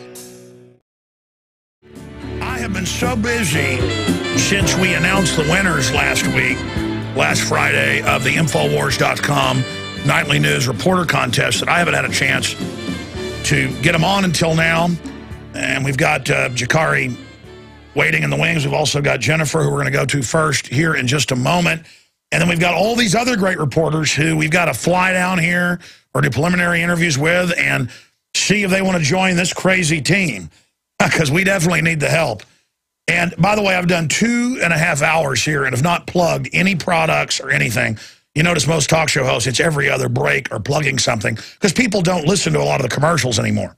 So you do the plugs live on air. I'm not doing that, because I'm so focused on all the news, and then I'm looking at the bank accounts, and we need to raise some more money to be able to expand in the face of this tyranny, because we just can't send reporters out to everything that's happening, like what's going on in St. Louis with the martial law takeover drill that was confirmed, gun confiscation drills, the Army documents, how they're preparing them for it. This is some scary stuff. So be sure and visit InfoWarsShop.com for the best prices on the water filters, the books, the videos, the T-shirts, the end the TSA, not in the Fed. We've got those too. But in the TSA, next time I fly, I'm flying with that. And when they don't like it, I'm going to go, hey, you don't like my First Amendment? Is it bad too? You're going to tell me to freeze? Oh, you're getting in my face. Go get the cops. Because you're not even a cop. You're a joke. Oh, you don't want me to fly? Good. I'll sue you individually. Oh, sure, we'll get maybe thrown out of court, but wait till I put private investigators on you. How are you going to like that? See, I'm done playing games with these people. I'm ranting. Let's go to our guest. We're going to have them back in the future, and I hope that we can work something out and hire Jakari Jackson and Jennifer Collins and 4 or 5 of the other reporters, because it's just hiring people's a big job. But very soon we're going to try to get folks down here, but they are the financial winners, $5,000. I'm told those are going to be mailed out today to Jennifer Collins and Jakari Jackson. Since they're on Skype, we can only go to one at a time. Let's go to Jennifer Collins for a few minutes first. Jennifer, thank you for coming on. Welcome to the show. Oh, thank you, Alex. It's a pleasure to actually get to speak with you. And this is the first time we've talked. Your video Skype just froze. That's fine. How did you wake up to the New World Order? Tell folks about the submission that you put in. We've got the top video on our YouTube channel is your entry and Jakari's entry if folks want to see them. But I mean, tell folks about yourself and the InfoWar and about the piece that you did. Okay. Well, actually, I started really listening to your show around Fukushima when that catastrophe happened. I had actually listened to your show before that, but that's when I started really listening every day, because it was the only one revealing what was really going on over there in Japan during that whole catastrophe. My piece, I actually submitted 2 different submissions. And the first one, you know, I wasn't that passionate, and I had actually never done anything like this before. A friend had actually told me about the competition, and then I saw it on your show, and they encouraged me to enter it, and I said no, I really didn't think I had a chance at being considered even. So I saw Dan Bidani's piece with Ron Paul, which was completely awesome because he actually got to interview Dr. Paul. And that really inspired me. That's Dr. it. Paul, we got to hire Dan Bidandi, even though he didn't win, because everybody just loves Dan Bidandi. Oh, he's great. And actually getting up there and speaking to him, I mean, that takes a lot of fortitude, and he wasn't nervous, or he didn't appear to be nervous, and he really just went for it, and that's very impressive. Well, that's why you won, because out of all the incredible ladies, and we want to try to hire some of the others as well, is because you came up with a good idea for a report, you did a professional job, and that's what we're looking for. We're looking for, I mean, you did a great job. Tell folks about your report. Well, I went to a Mitt Romney rally, and in a little naivety, I actually thought I'd at least be able to shout a question at him. This was when CISPA was really hitting your site, and the importance of that bill and how it squashes all of the citizens' rights. And I thought I'd at least be able to scream at him, you know, how do you feel about CISPA? Because we know how he responded to the NDAA, that he would sign the order as well. So when I got there, he had this whole area set up, and I was told he was going to come out to speak after he was speaking inside on a college campus, and he wasn't coming out. And so I decided, well, you know what, I'm going to go in there and see if he's coming out to speak. They had everything set up. I mean, it was very very different. But he didn't come out because there was nobody there. And I love how your piece shows there were more cops there than people to see Mitt Romney. No one I know has ever seen one of his bumper stickers except Richard Reeves in Dallas saw one. I haven't seen it. And I've had people ask me, you know, I've never seen any other bumper sticker except for Ron Paul bumper stickers. And that's the only bumper stickers. I actually saw one Rick Santorum, I think, last week. Yeah, well, Ron Paul was the real winner. They stole the first, 2 states from him. And that's one reason I'm irritated with Ron Paul. I'm not mad at him. I just am irritated that he won't stand up and say what we all know. Right. Yeah, it's very frustrating because he is the real winner. I mean, he was cheated out of Iowa. He was cheated out of Maine. I mean, there's so many states he's cheated. If you look at the maps of the reporting, it looks so skewed. I mean, really, you're coming in at 10 to 12% in every county. Counties don't vote like that. Those counties are usually, because I've been watching county returns for years since 2002, or actually 2000, and they just don't look like that normally. They have, this person wins a lot more percentages somewhere else, that this person doesn't in a state, and it just really looks suspicious. And it's just fraud at this point with that. Now, you're in Columbus, Ohio, right? Yes. Well, I haven't had a chance to talk to you yet, and I know Rob Dew, who's going to be working on some of the hiring in the first phase, has, but I'll just say it now. Are you ready to move down here to Austin, Texas? Well, I really, really, really want to. I don't know. I might have to consider maybe a correspondent position if I were to be hired right now, just because I'm in school and I'm trying to finish that up. But it's so tempting, believe me. I really would love to. What are you going to school for? I'm getting my PhD. Oh, cool. I'm just curious, PhD in what? In theater. Oh, well, that's fantastic. Well, the whole world is a stage, and each of us players upon it. Yes. All right. Well, listen, that's exactly what we're planning, is to try to hire some of the people, obviously not at for as much money, but to be correspondents and to go around and do reports for us. But where you would have the maximum effect would be right here in the center of the resistance. And there's so many great people, and you did an amazing job. And so certainly, how long do you get your PhD? How long? Yeah. Well, I'm finishing up a lot of things by December this year. And after that, I'm just writing a dissertation. Oh, all right. No big deal. All right. Well, listen, very exciting. We'll be in touch with you. Congratulations on winning, and your check for $5,000 is in the mail, as they say. Thank you so much. Thank you. Great job. All right, folks, there goes Jennifer Collins. She won from her great state there, and she is the winner of the female contest. And again, as I said, don't feel bad if you didn't win the money, because a lot of these women and men are saying, well, I can't actually move there.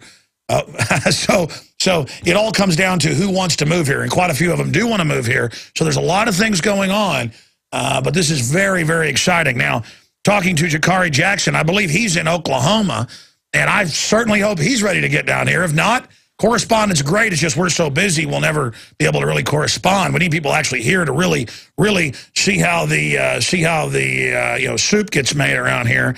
But Jakari Jackson did a great job with his report. Jakari, thank you for joining us. Hey, how you doing, Alex? Good. Hey, so tell us about yourself. Tell us what you think of winning the contest. Tell folks about your report. Well, first of all, I want to give all glory to God and Christ my Savior. I mean, that's the most important thing I can say, if nothing else. My report, it's something I went out and shot with my dad. He was actually my cameraman. We just went out one day. I was flipping through the newspaper, and I saw the advertisement for the Luchador run.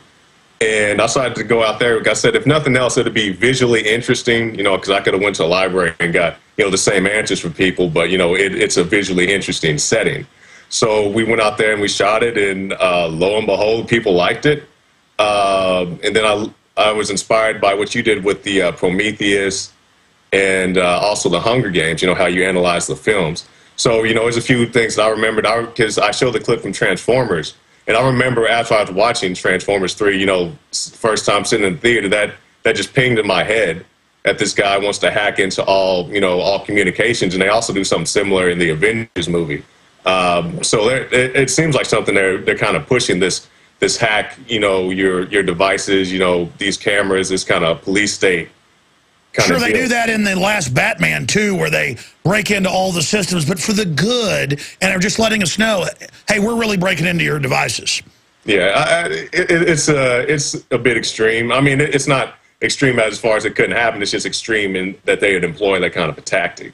It is. Well, you won. You're getting $5,000. And thank you very much. No. Thank you for the great job. But here's the question: are you ready to come down here and jump in the deep end?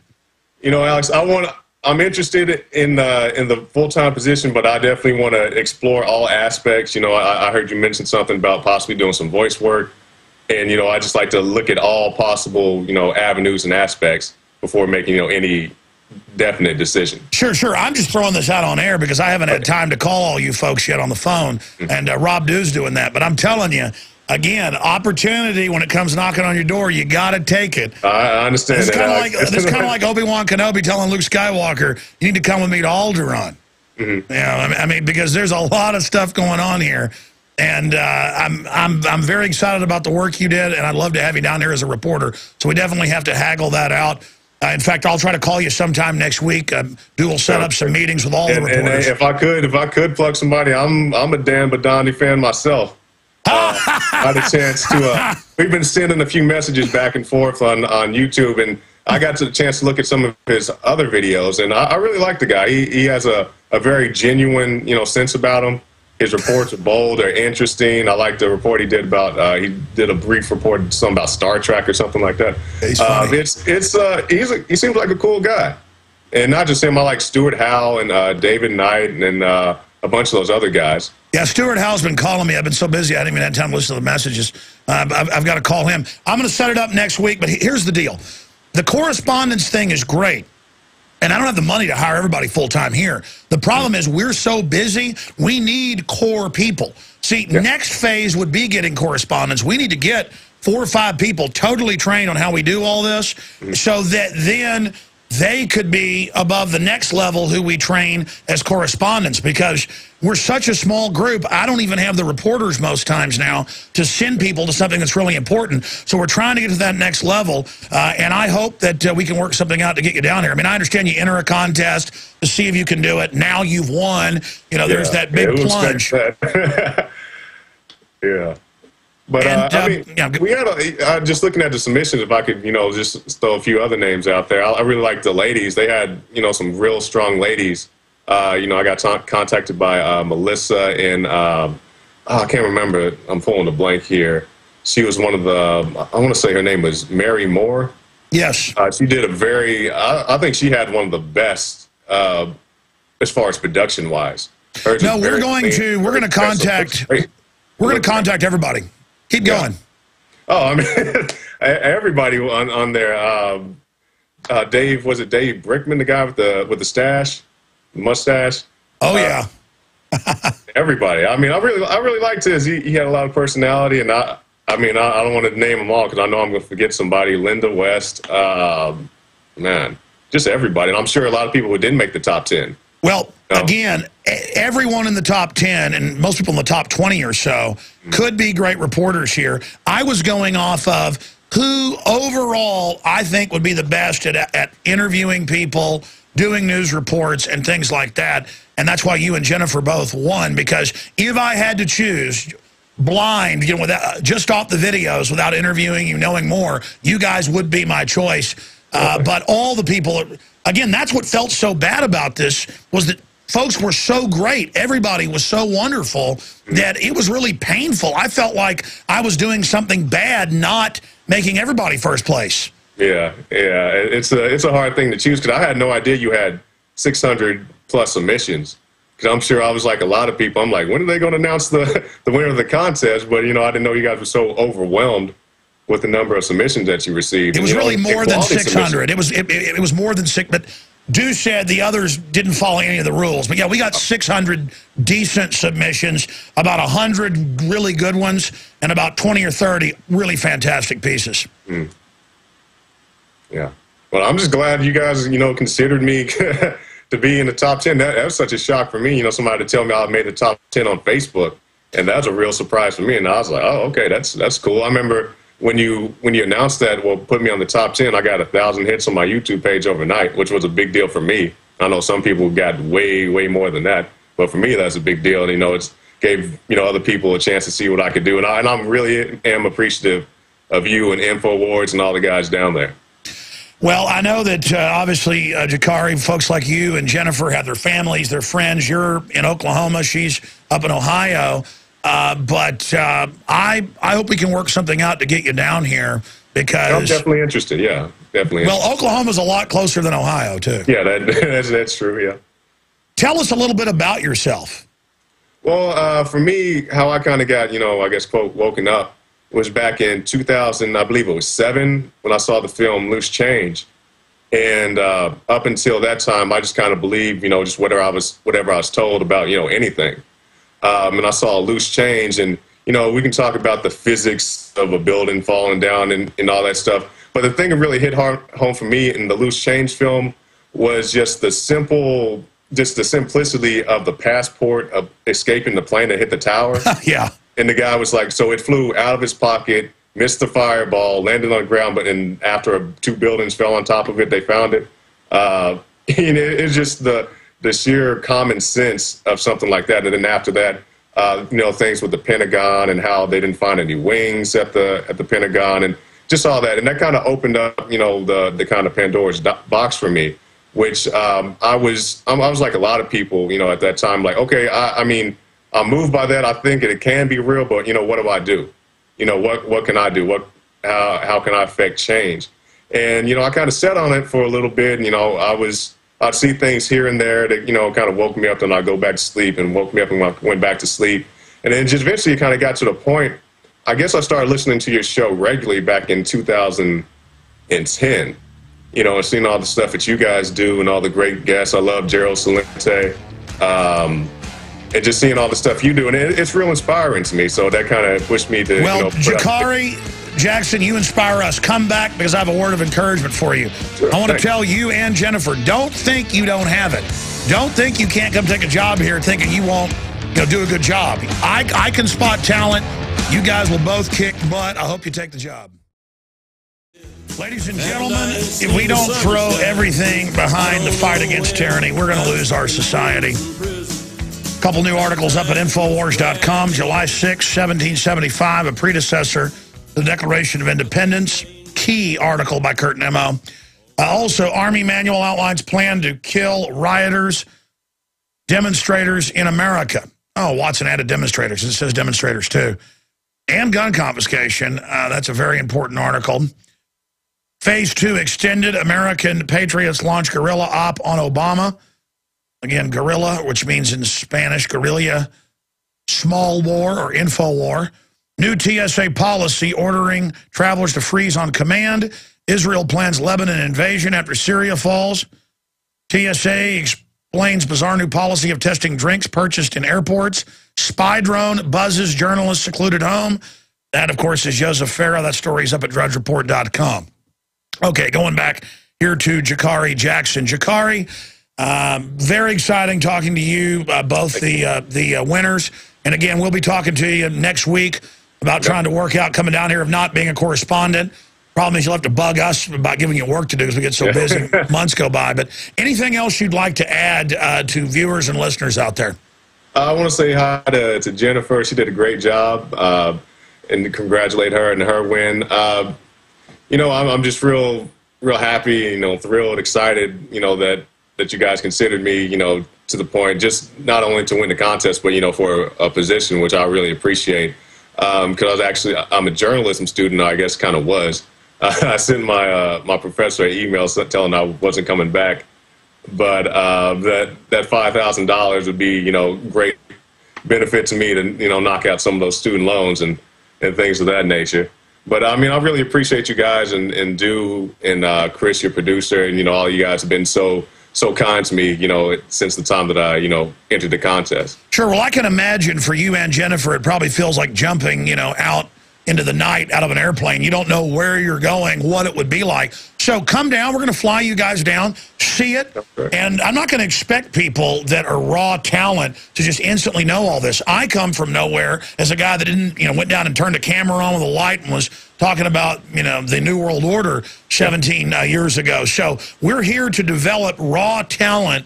I mean, Aaron Dykes, I mean, he's got a degree in journalism and stuff, or is it political science from UT, also film school. But, you know, he'll tell you he really learned everything here.